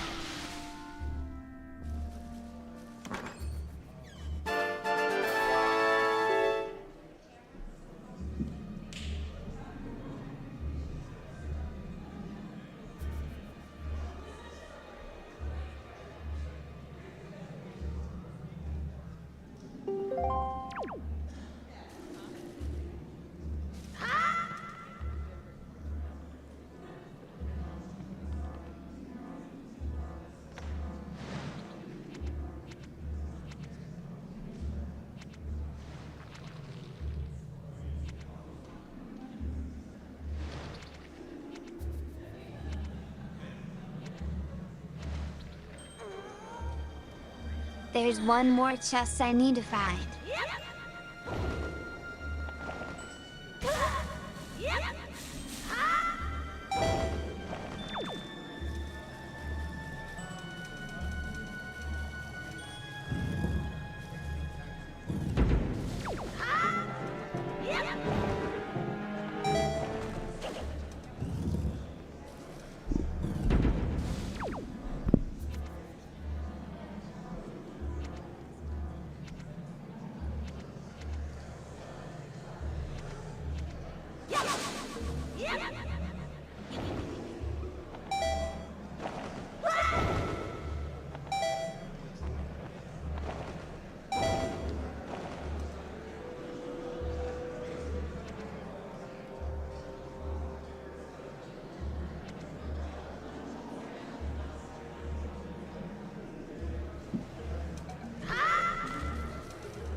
I'm lost.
Committee will be in order.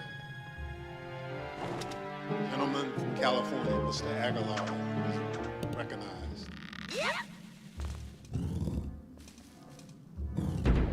I'd now like to turn to the events of January 6th, 2021, which turned out to be a fateful day in our nation's history. Despite the fact that the Vice President consistently told the President that he did not have and would not want the power to decide the outcome of the presidential election, To live in infamy. Donald Trump continued to pressure the Vice President, both publicly and privately. As you will hear, things reached a boiling point on January 6th, and the consequences were disastrous. In the middle of the night, January 5th, into the morning of the 6th, around 1 a.m., President Trump tweeted at the Vice President, meaning the comments in response to the President's tweet would also show up on the Vice President's Twitter feed.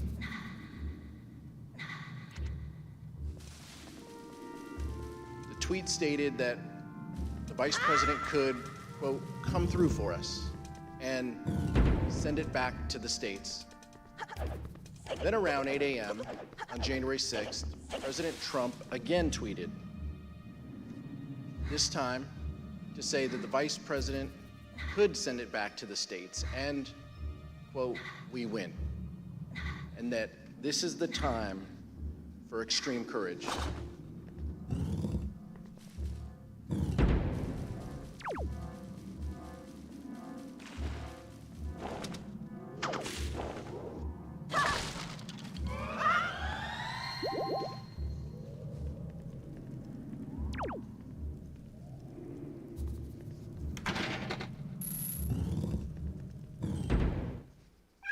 Mr. Short told us during his deposition that the Vice President started a meeting on January 6th in prayer.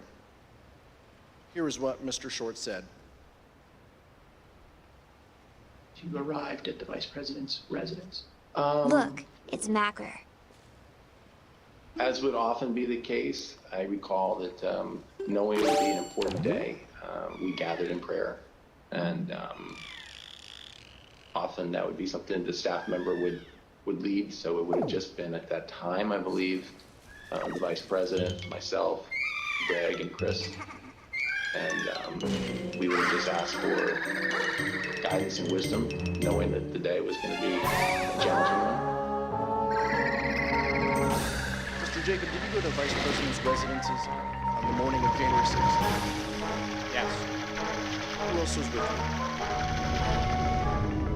Mark Short, Devin O'Malley, our communications director, and Chris Hodgson, our legislative affairs director.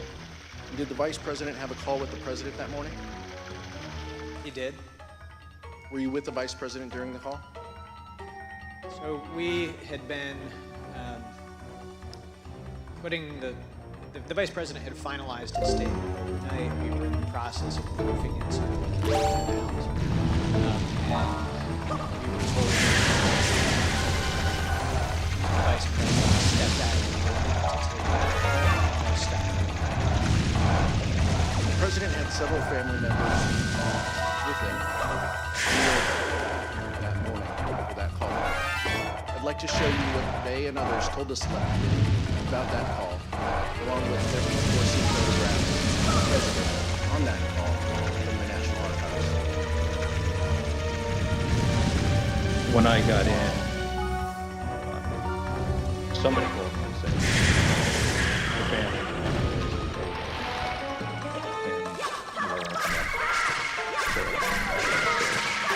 And who do you recall being in the Oval Office? Don Jr., Eric, Laura, Kimberly, I believe Meadows was there. At some point, Ivanka came in. It wasn't a specific, formal discussion. It was very sort of loose and casual. So then you said at some point there's a telephone conversation between the President and the Vice President, is that correct? Yes. When I entered the office the second time, we were on the telephone. Who I realized was the Vice President. Did you hear the Vice President or The calmer tone, everything in there. The conversation was pretty heated. Somewhat louder tone. Did you hear any part of the phone call, even if just the end of the president was speaking? I did, yes. All right, and what did you hear? So as I was wrapping up the note, my memory, I remember him the word wimp. He called him a wimp. I don't remember if he said, you are a wimp, you'll be a wimp. Wimp is the word I remember. It's also been reported that the president said something to the effect that you don't have the courage to make a hard decision. Worse. I don't remember exactly either, but something like that, yeah. Being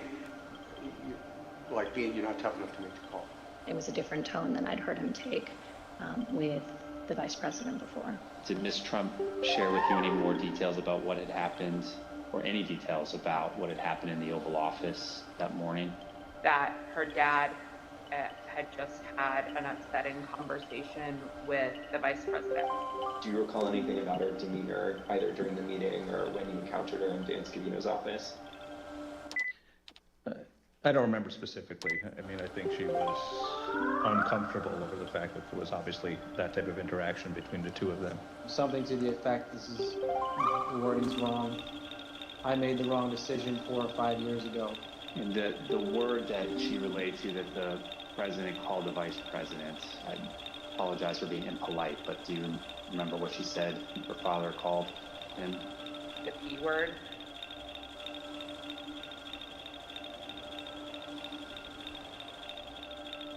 Mr. Jacob, how would you describe the demeanor of the Vice President following that call with the President? When he came back into the room, I'd say that he was steely, determined, grim. Of course, the most dangerous part of what Donald Trump did on January 6th was what he did himself. As will be discussed in detail in a future hearing, our investigation found that early drafts of the January 6th ellipse speech prepared for the President included no mention of the Vice President. The President revised it to include criticism of the Vice President and then further ad-libbed. Here is what the President said on January 6th after his call with Vice President Pence. I hope Mike is going to do the right thing. I hope so. I hope so. Because if Mike Pence does the right thing, we win the election. All Vice President Pence has to do is send it back to the states to recertify and we become president, and you are the happiest people.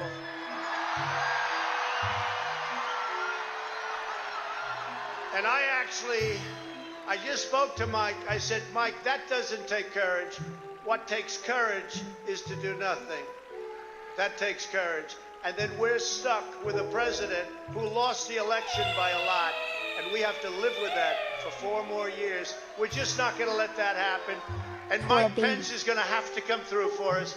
And if he doesn't, that will be a sad day for our country.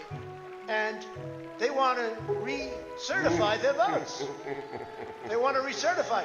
But the only way that can happen is if Mike Pence agrees to send it back. So I hope Mike has the courage to do what he has to do. And I hope he doesn't listen to the rhinos and the stupid people that he's listening to. Of course, we all know what happened next. The president's words had an effect. President Trump's supporters became angry. When the vice president issued his public letter, the crowd at the Capitol erupted in anger. The rioters, who had erected makeshift gallows, began chanting, "Hang Mike Pence." Testimony in our investigation has made clear what the target of the rioters' ire was: Vice President Mike Pence. The rioters breached the Capitol at 2:13 p.m.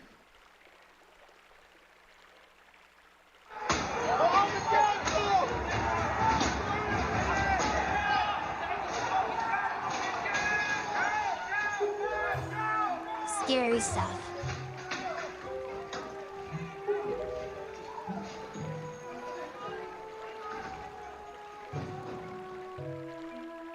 Now let's take a look at what was going on at the White House at this time. We received testimony that the president's chief of staff, Mark Meadows, was notified of the violence at the Capitol by 2 p.m., and likely earlier. The testimony further establishes that Mr. Meadows quickly informed the president, and that he did so before the president issued his 2:24 p.m. tweet criticizing Vice President Pence for not having, quote, courage to do what needed to be done. Here is what the president wrote in his 2:24 p.m. tweet while the violence at the Capitol was going on. This is And the here's best what part. the rioters thought. Nothing but a traitor, and he deserves to burn with the rest of them. So this all escalated after Pence. What happened to Pence? Pence didn't do what we wanted. Pence voted Burn against with the Trump. rest of them. Okay, Oof. and that's when all this started? Yep, that's when we marched on the Capitol. We've been shot at with rubber bullets, tear gas. We just heard that Mike Pence is not going to reject any fraudulent elector votes.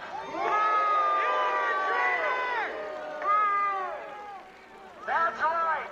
You heard it here first. Mike Pence has betrayed the United States of America. Fuck you, Mike Pence. Mike Pence has betrayed this president, and he has betrayed the people of the United States, and we will never, ever forget. It's real simple.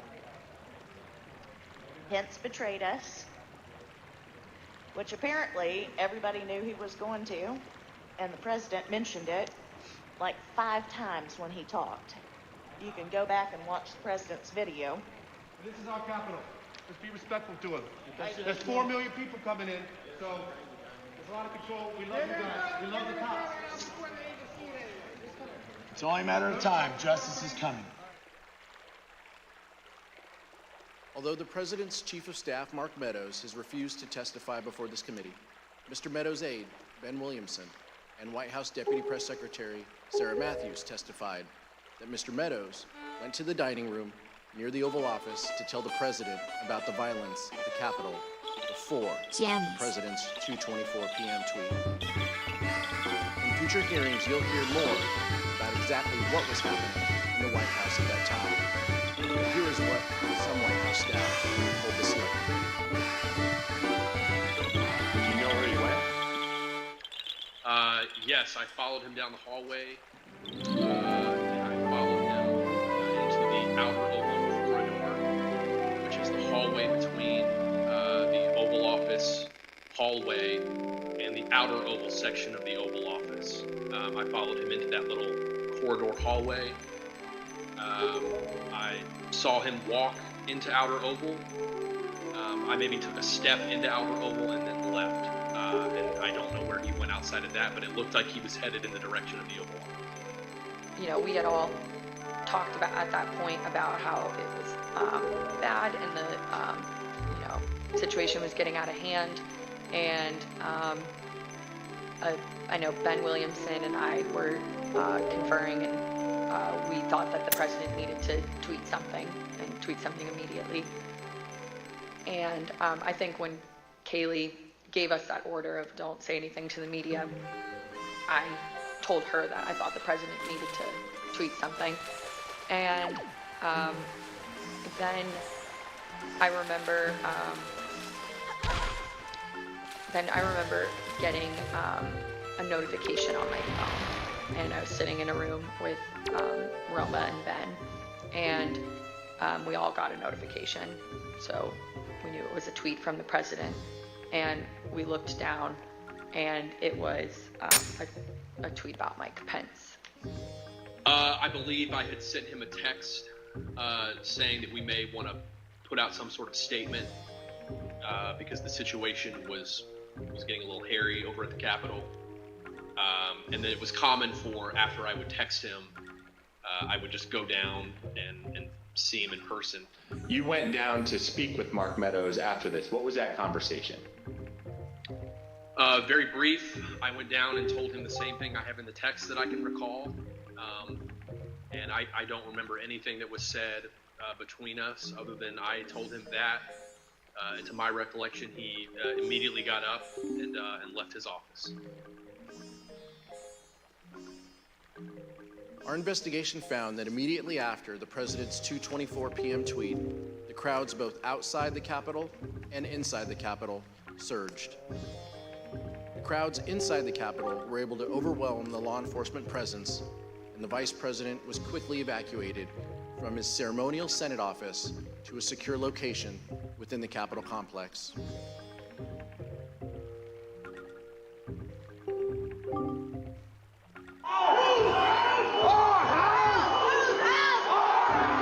By 2:24 p.m., the Secret Service had moved Vice President Pence from the Senate chamber to his office across the hall. The noise from the rioters became audible, at which point we recognized that maybe they had gotten in the building.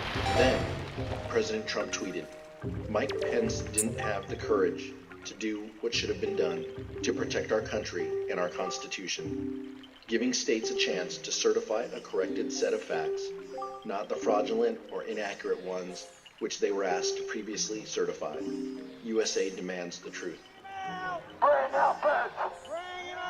It was clear that it was escalating and escalating quickly. So then when that tweet, the Mike Pence tweet, was sent out, I remember us saying that that was the last thing that needed to be tweeted at that moment. The situation was already bad, and so it felt like he was pouring gasoline on the fire by tweeting that.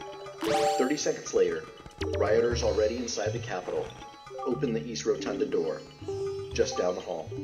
And just 30 seconds after that, rioters breached the crypt, one floor below the Vice President.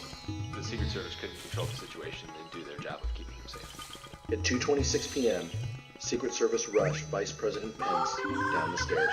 I think they've been trying to figure out whether they had a clear route to get us to where it was that they wanted to move us to. We moved pretty quickly down the stairs and through various hallways and tunnels to the secure location. Upon arriving there was further discussion as to whether or not we were going to leave the Capitol complex or stay where we were. Vice President Pence and his team ultimately were led to a secure location, where they stayed for the next 4.5 hours, barely missing rioters a few feet away.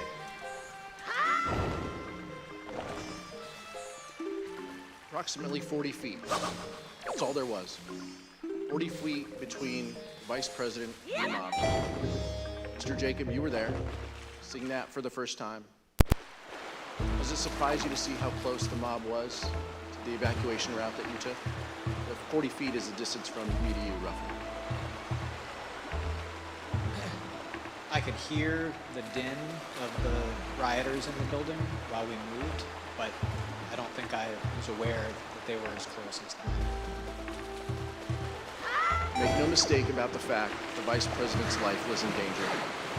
A recent court filing by the Department of Justice explains that a confidential informant from the Proud Boys told the FBI the Proud Boys would have killed Mike Pence given a chance. This witness, whom the FBI affidavit refers to as W1, stated that other members of the group talked about things they did that day. And they said that anyone they got their hands on, they would have killed, including Nancy Pelosi.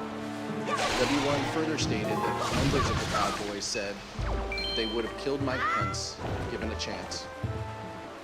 We understand that congressional leaders and others were evacuated from the Capitol complex during the attack. We'd like to show you what happened after the Vice President was evacuated from the Senate. Select Committee has obtained never-before-seen photos from the National Archives that show Vice President Pence sheltering in a secure underground location as rioters overwhelmed the Capitol. At 4:19 p.m., Vice President Pence is seen looking at a tweet the President had just sent, a tweet asking the rioters to leave the Capitol. After 4.5 hours spent on working to restore order, the Vice President returned to the Senate floor to continue the certification of electors. So Vice President Pence was a focus of the violent attack. Mr. Jacob, did the Vice President leave the Capitol complex during the attack? He did not. Can you please explain why the Vice President refused to leave the Capitol complex? When we got down to the secure location, Secret Service directed us to get into the cars, which I did. And then I noticed that the Vice President had not. So I got out of the car that I had gotten into, and I understood that the Vice President had refused to get into the car.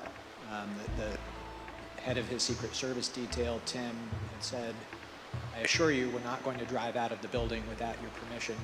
And the Vice President had said something to the effect of, "Tim, I know you, I trust you, but you're not the one behind the wheel." And the Vice President did not want to take any chance that the world would see the Vice President of the United States fleeing the United States Capitol.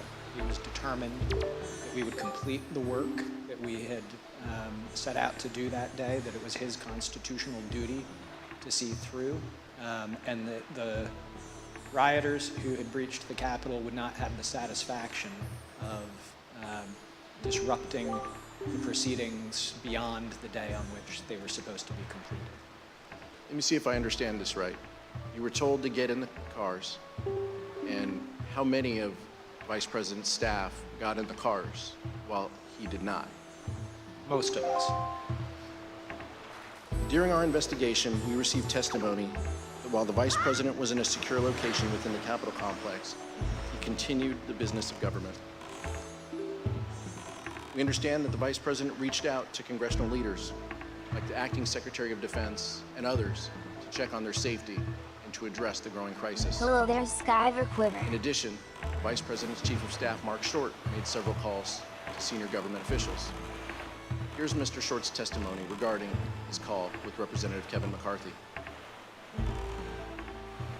She indicated that he had had some conversation, I don't recall whether it was with the president or somebody at the White House, but I think he expressed frustration at not taking the circumstances seriously as they should have. So Mr. McCarthy indicated he'd been in touch with someone at the White House and he conveyed to you that they weren't taking this as seriously as they should. You have to answer yes. Okay. I'm just watching the While the Jansen's Vice committee President made hearings. several calls to check on the safety of others, it was his own life that was in great danger. Mr. Jacob, did Donald Trump ever call the Vice President to check on his safety? I'm playing with He did Dwayne. not. Mr. Jacob, how did Vice President Pence and Mrs. Pence react to that? With frustration. Mr. Jacob, immediately before you and the Vice President were evacuated to a secure location within the Capitol, you hit send on an email to John Eastman explaining why his legal theory about the Vice President's role was wrong. You ended your email by stating that, quote, "Thanks to your bullshit, we are now under siege." Take a look at that email.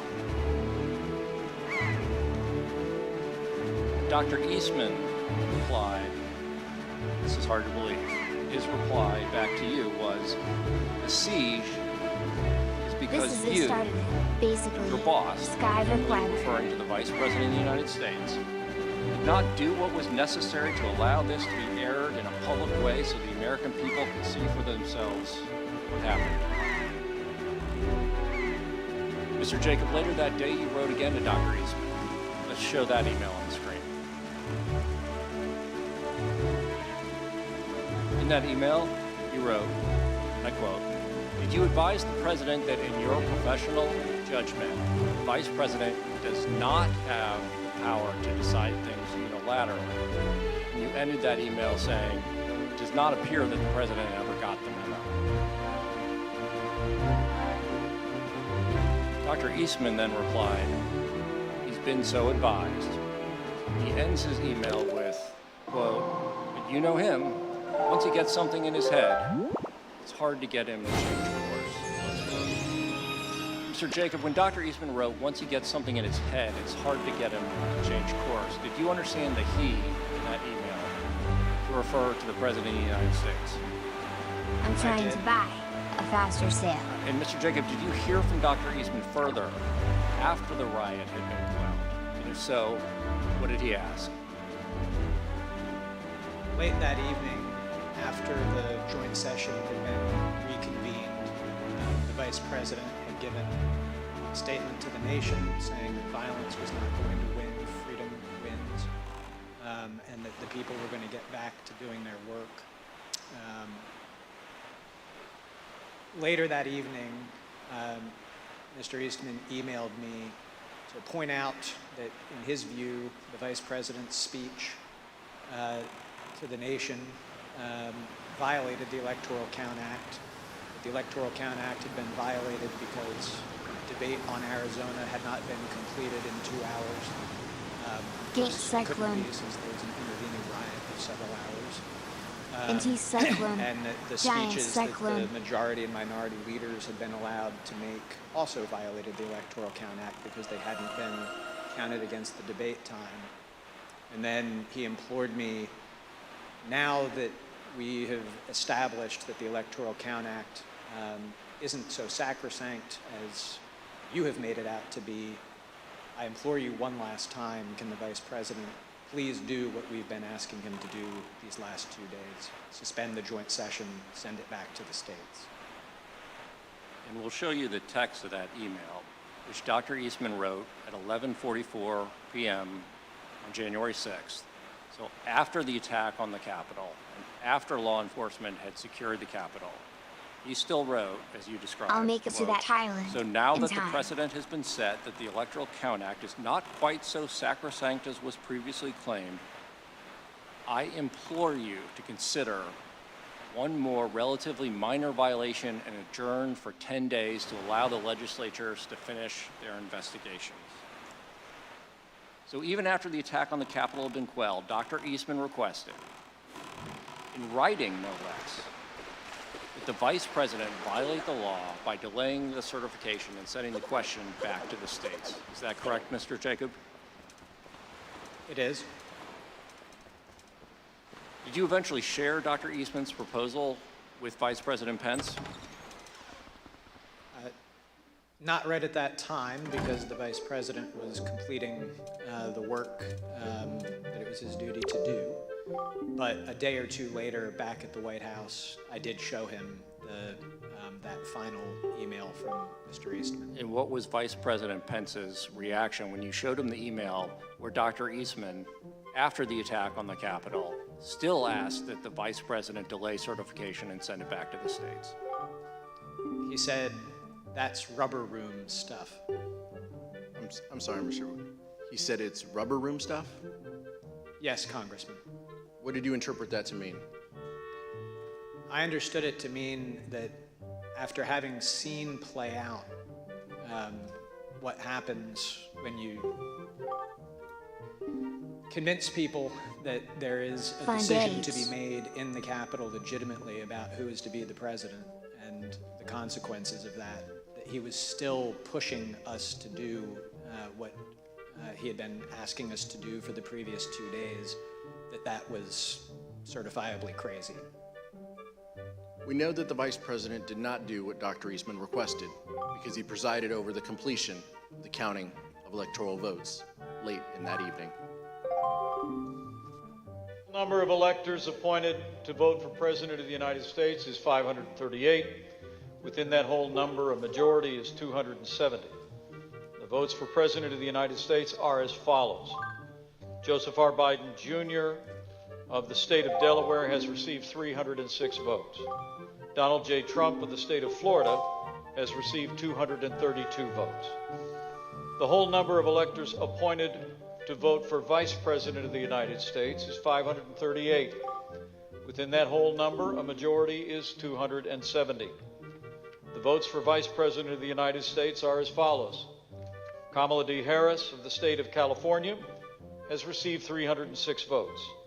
Michael R. Pence of the state of Indiana has received 232 votes. The announcement of the state of the vote by the President of the Senate shall be deemed a sufficient declaration of the persons elected President and Vice President of the United States, each for the term beginning on the 20th day of January, 2021, and shall be entered together with the list of the votes on the journals of the Senate and the House of Representatives. Mr. Jacob, we heard earlier that you and the Vice President and the team started January 6th with a prayer. You faced a lot of danger that day. I have. And this is a personal 375 apiece. But how did your faith guide you on January 6th?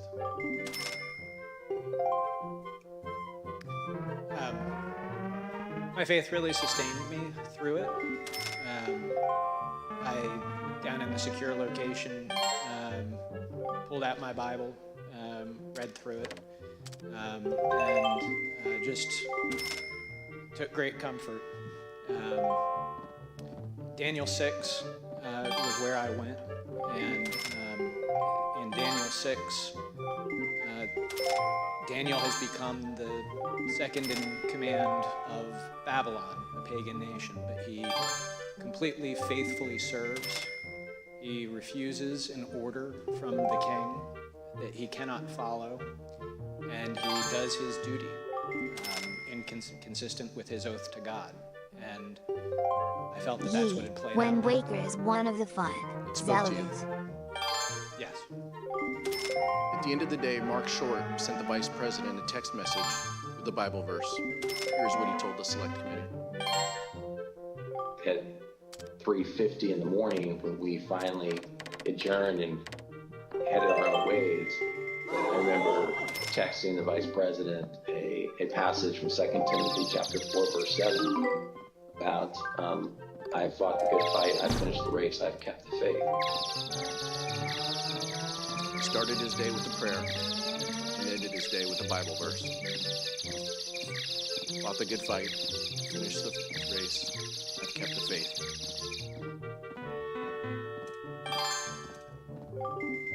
White House Attorney Eric Hirschman testified that the next day, January 7th, he received a call from Dr. Eastman. Here is Mr. Hirschman's account of that call. The day after, Eastman, I don't remember why he called me, or he texted me or called me, wanted to talk with me, and he said he couldn't reach others. And he started to ask me about something dealing with Georgia, preserving something potentially for appeal. And I said to him, "Are you out of your effing mind?" Right? I said, I only want to hear two words coming out of your mouth from now on. Orderly transition. And then I screamed, I said, I don't want to hear any other effing words coming out of your mouth, no matter what, other than orderly transition. Repeat those words to me. And I screamed that. Eventually he said, orderly transition. I said, good, John. Now I'm going to give you the best free legal advice you're ever getting in your life. Get a great effing criminal defense lawyer. You're going to need it. And then I hung up on him. In fact, just a few days later, Dr. Eastman emailed Rudy Giuliani and requested that he be included on a list of potential recipients of a presidential pardon. Dr. Eastman's email stated, quote, I've decided that I should be on the pardon list, if that is still in the works. Dr. Eastman did not receive his presidential pardon. So let's see what Dr. Eastman did as a result when he was deposed by this committee.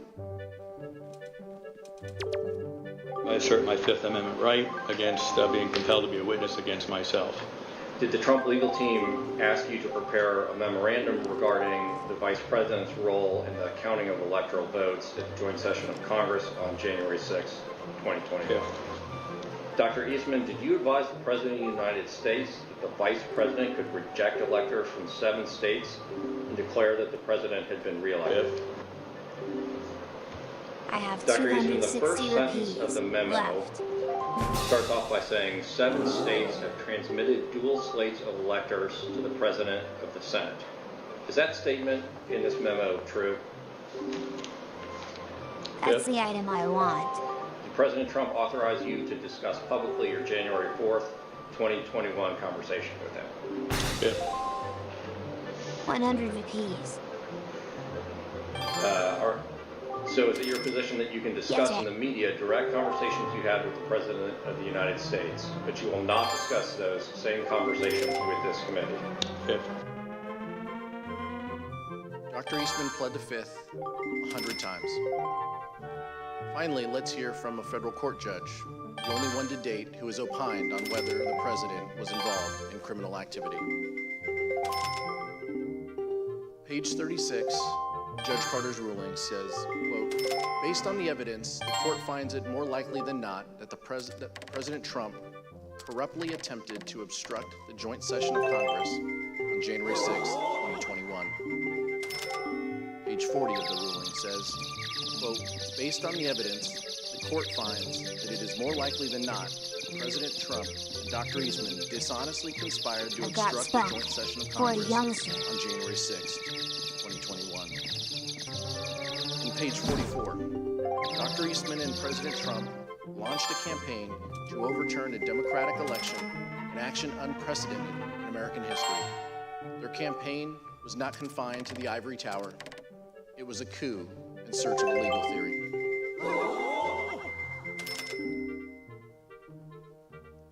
Mr. Jacob, what would have happened to our democracy if Vice President Pence had gone along with this plan and certified Donald Trump as the winner of the 2020 election?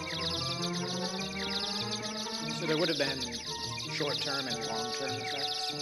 The short-term I've previously described, a constitutional jump ball situation, political chaos in Washington, lawsuits, and who knows what happening in the streets. And you would have had the Vice President of the United States having declared that the outcomes of these state elections were incorrect. So for all of those reasons, there would have been significant short-term consequences. But in the long term, we would have established a situation where the Vice President would have asserted that one person could have the authority to determine the outcome of an election, which is antithetical to everything in our democracy. It's antithetical to the rule of law. And so it would have been significant both in the short and the long term. Judge Ludig, in the statement you released earlier today, you wrote that the efforts by President Trump to overturn the 2020 election were, quote, the most reckless, insidious, and calamitous failures in both legal and political judgment in American history. What did you mean by that?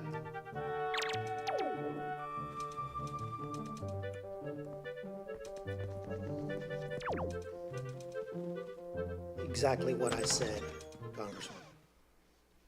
I only have 55 apiece Thank you, Judge. left. Thank you, Mr. Jacob. Mr. Chairman, I yield back.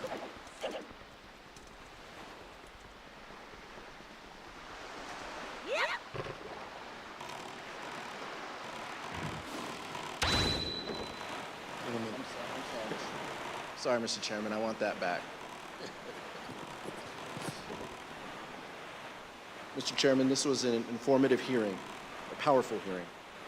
I'm grateful for your leadership and the leadership of the distinguished Vice Chair. Donald Trump knew he lost the 2020 election, but he could not bring himself to participate in the peaceful transfer of power. So he latched on to a scheme that, once again, he knew was illegal. And when the Vice President refused to go along with it, he unleashed a violent mob The against sail him. is very worth. I don't When have we to began, use the I Windwaker asked how we every got to time I this sail. place. And I think the answer to that question starts with the fact that people in positions of power put their political party before their country. It cannot be allowed to continue. I'll yield back now, Mr. Chairman. Thank you very much. Without objection, the chair recognizes the gentlewoman from Wyoming, Ms. Cheney, for a closing statement. Thank you very much, Mr. Chairman. Thank you to my colleague, Representative Aguilar, and thank you very much to our witnesses today, Mr. Jacob and Judge Ludick. Thank you for being here with us. We have seen so far in our hearings that President Trump knew that his claims of a stolen election were false. You have seen that he knew that Mike Pence could not legally refuse to count electoral votes. And you have seen what President Trump did to pressure Mike Pence into taking illegal action. Over the course of our next hearings, you will see information about President Trump's efforts, John Eastman efforts, the Trump legal team's efforts to apply pressure to Republican state legislatures, state officials, and others. Judge Carter has recently written, quote, Dr. Eastman's actions in these few weeks indicate that his and President Trump's pressure campaign to stop the electoral count did not end with Vice President Pence. It targeted every tier of federal and state elected officials. We will examine all of those threats, and we will examine the Trump team's determination to transmit materially false electoral slates from multiple states to officials of the executive and legislative branches of our government. We will examine the pressures put on state legislatures to convene to reverse lawful election results. An honorable man receiving the information and advice that Mr. Trump received from his campaign experts and his staff. A man who loved his country more than himself would have conceded this election. Indeed, we know that a number of President Trump's closest aides urged him to do so. This committee will address all of these issues in greater detail in the coming weeks. Mr. Chairman, I yield back. Young lady yields back. Judge Ludick and Mr. Jacob, our nation owes you a great debt for your knowledge, integrity, and your loyalty to our Constitution. You and Vice President Pence are exactly the people our nation needed at a critical time.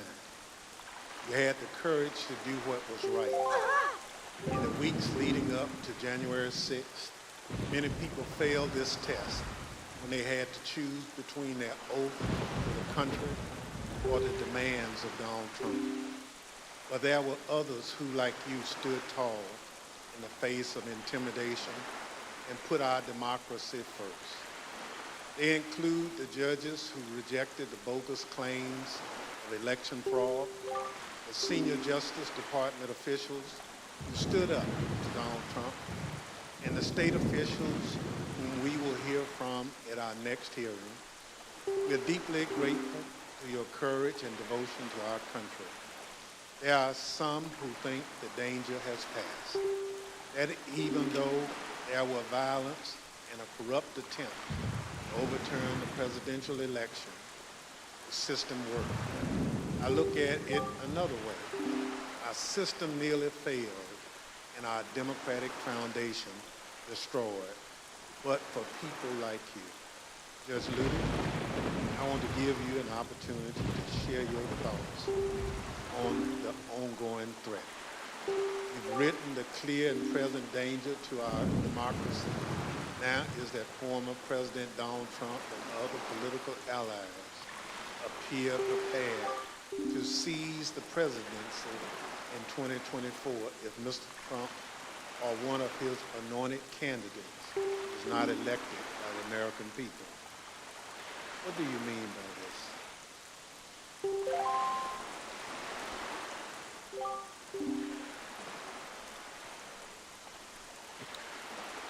Mr. Chairman, I'm honored beyond words by your words. I was honored on January 6, 2021. And also honored beyond words to have been able to come to the aid of Vice President Mike Pence.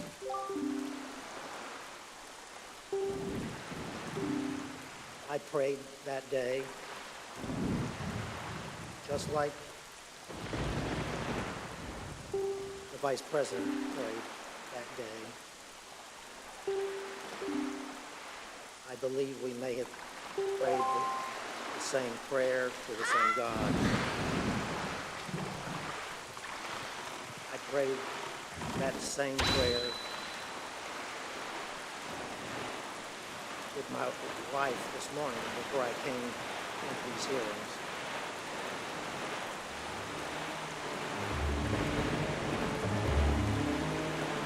Time for me to go back to the same island I just left. Well, that today, almost 2 years after that fateful day in January 2021, that still Trump and his allies and supporters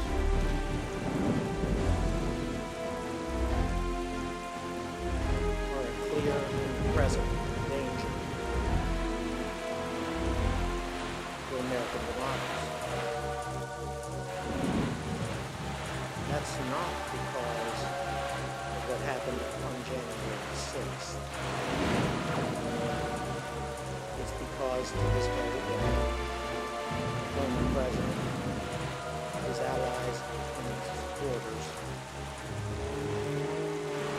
pledged that presidential election of 2024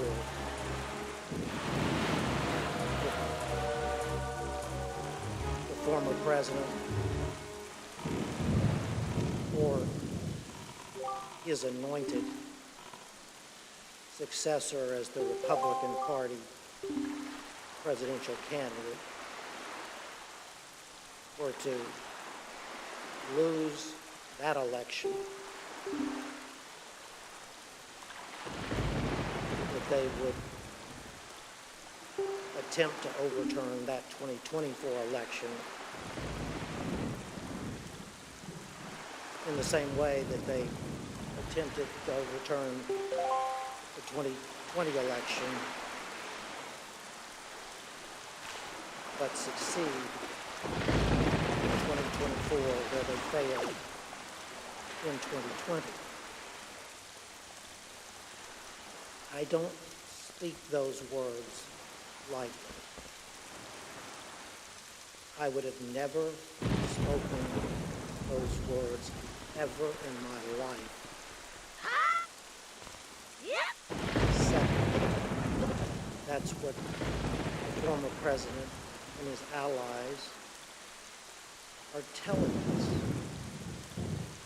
As I said, I'm supposed to find in that bombs New now. York Times op-ed, wherein I was speaking about the Electoral Count Act of 1887. the former president and his colleagues are executing that blueprint for 2024 in open and plain view of the American public. I repeat, I would have never uttered one single one of those words unless the former president and his allies were candidly and proudly speaking those exact words to America. Chairman, thank you for the opportunity to appear here today for these proceedings. Thank you again, Judge Lulick.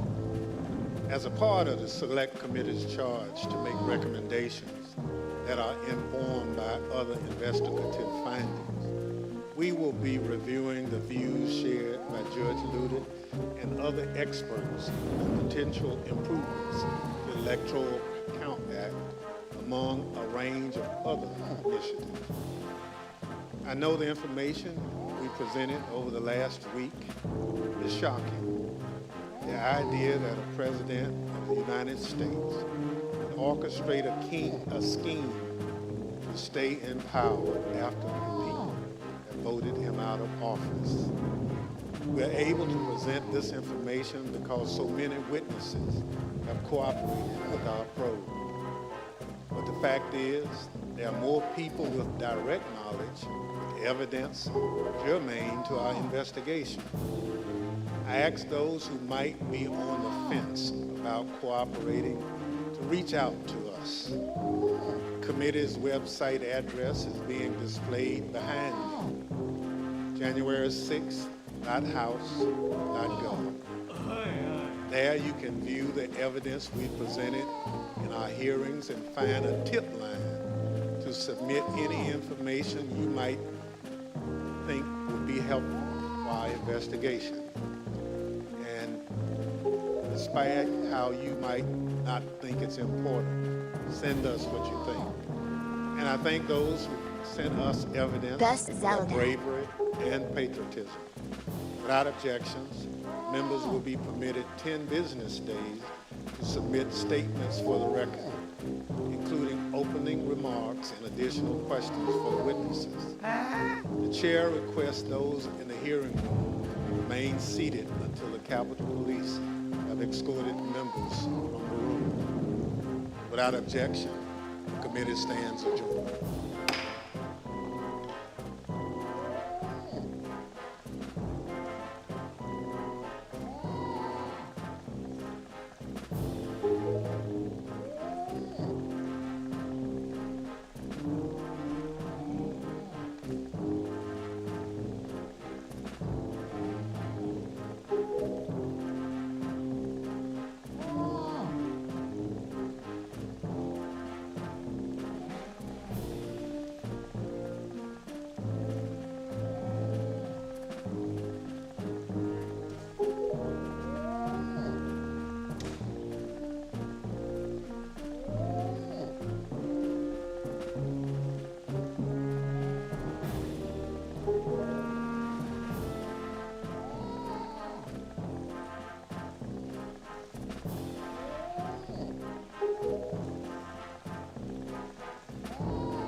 office, hearing the president's side of that critical conversation.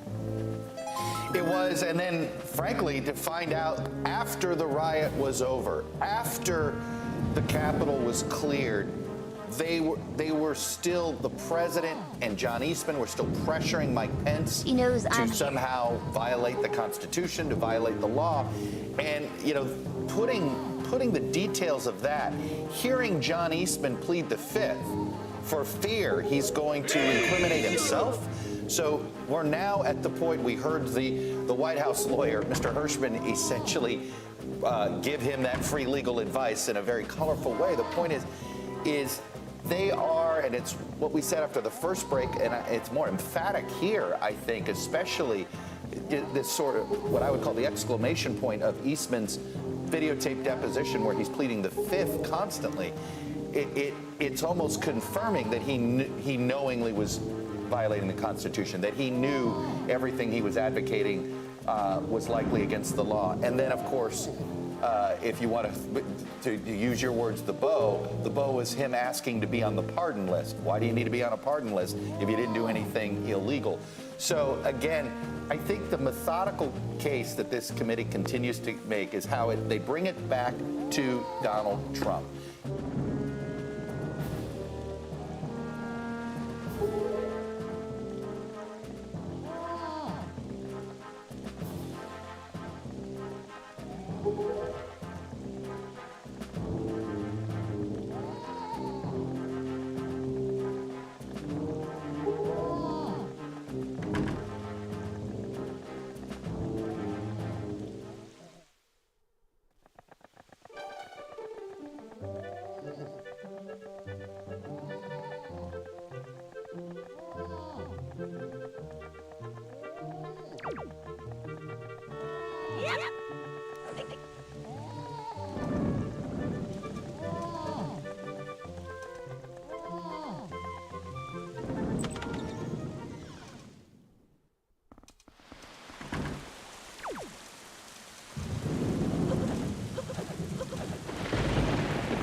I think I took a wrong turn.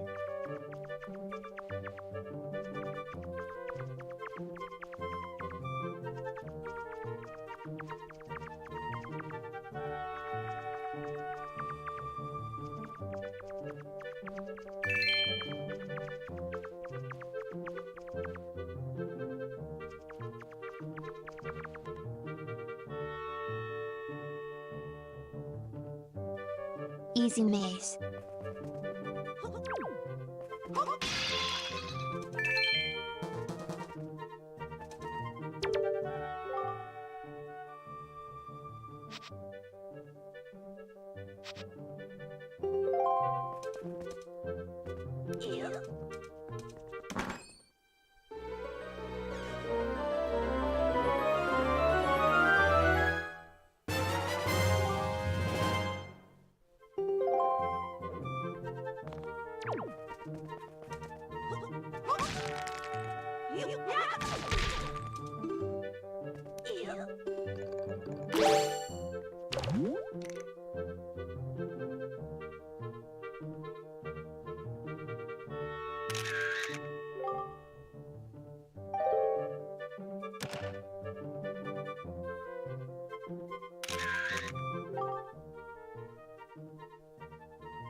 I can take selfies. Lol.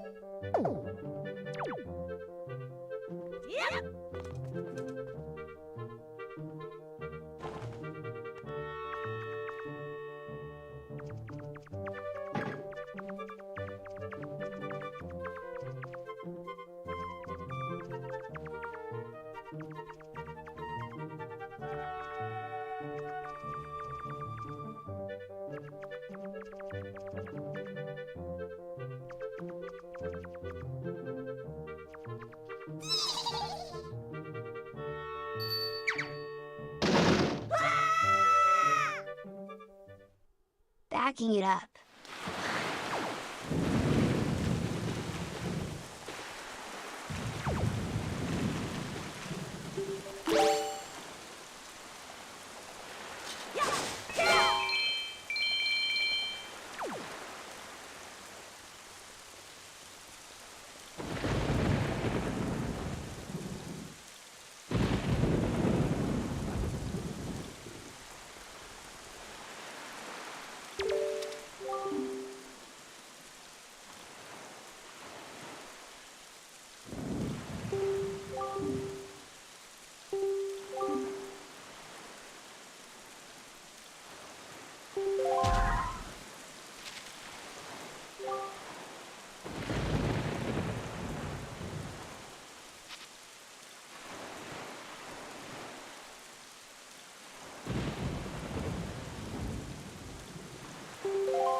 Free money.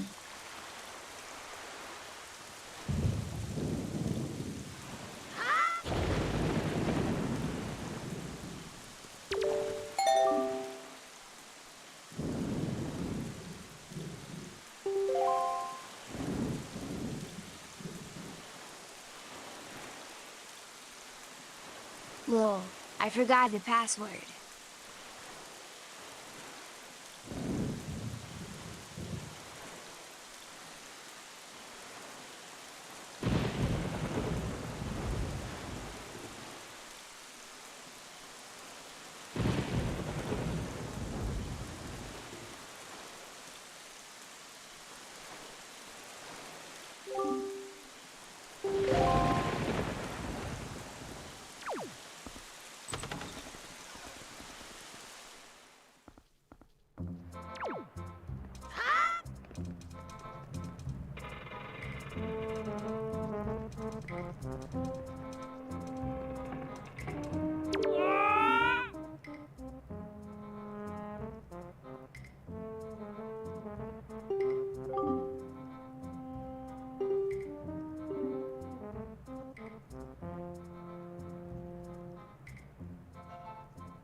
This will take forever.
I know I am.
Now I want a bigger wallet.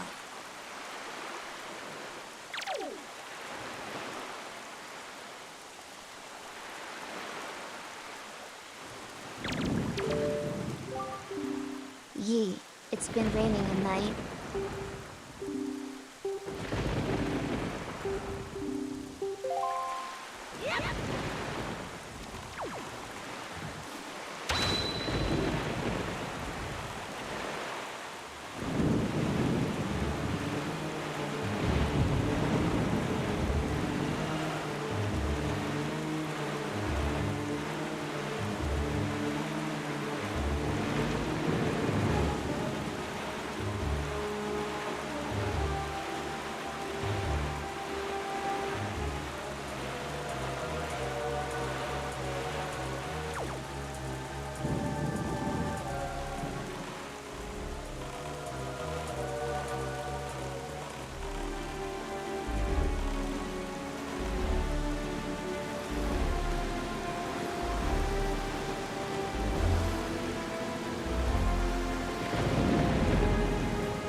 easy as pie.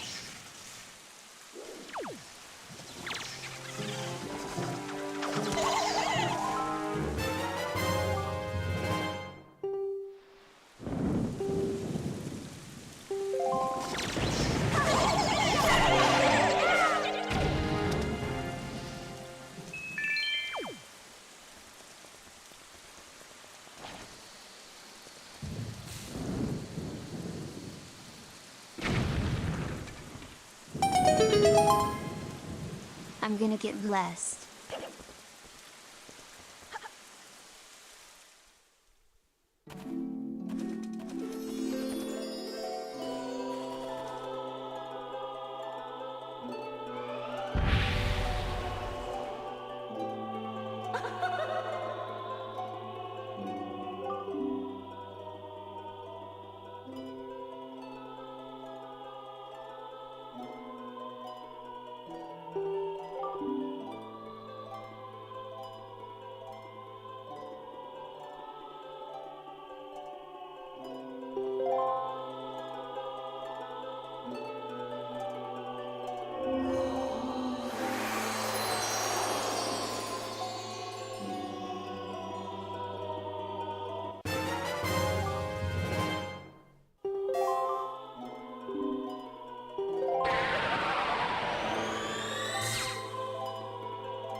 Now to finish the quest. With bombs, I can get the last horn.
I want to see Gram and make sure she's not deed.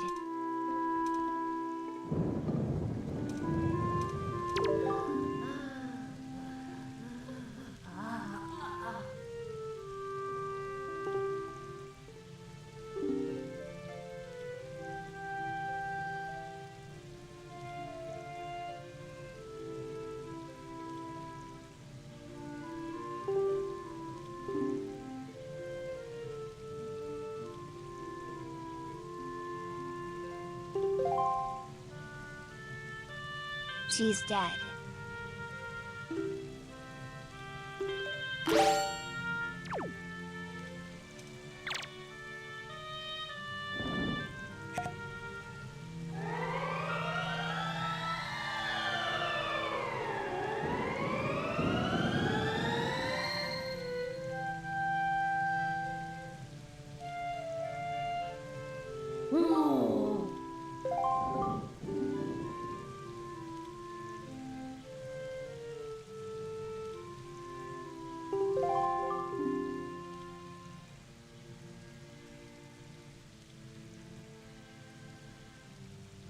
She lives.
just said.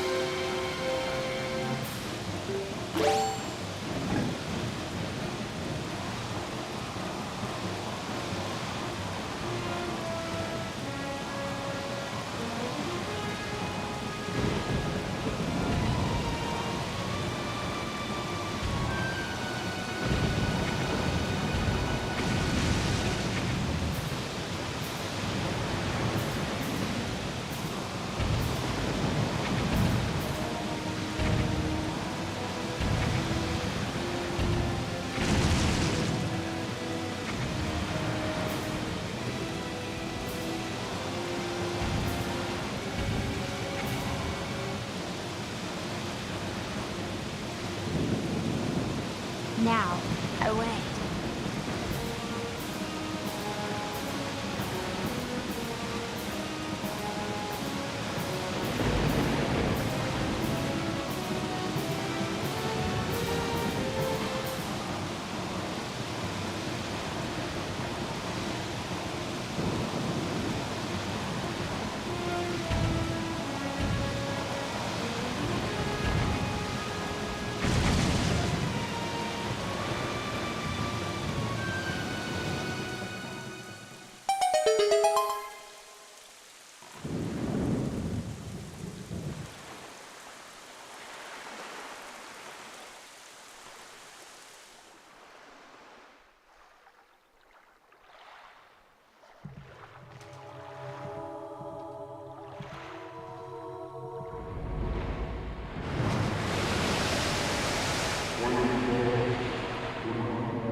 Easy orb, and I didn't even have to beat a dungeon.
Almost there.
It's daytime.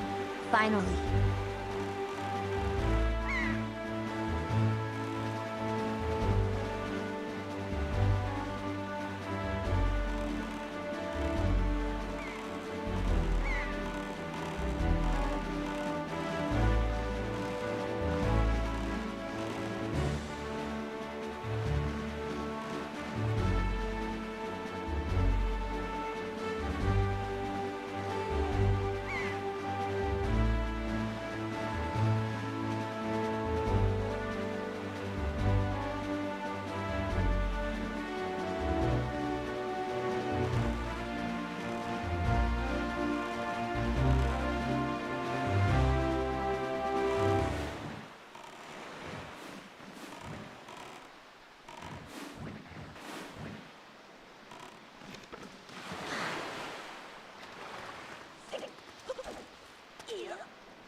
Two down. One to go.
giant woman.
One last word.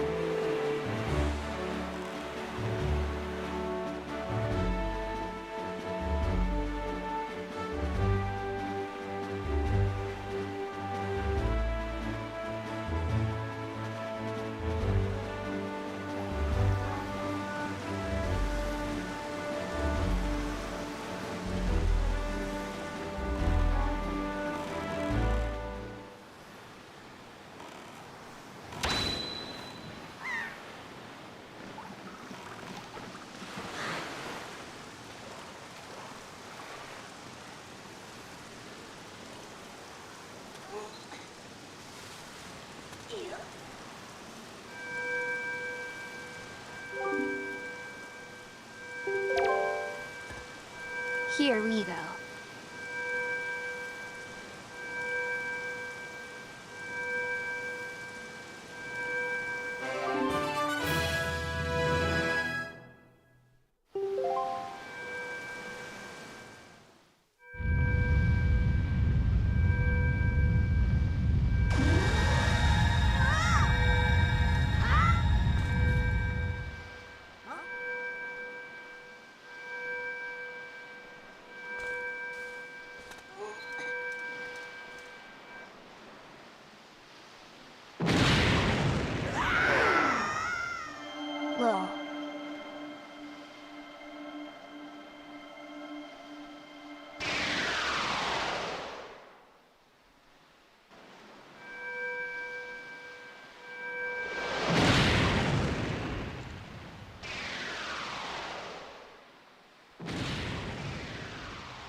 power to destroy great evil.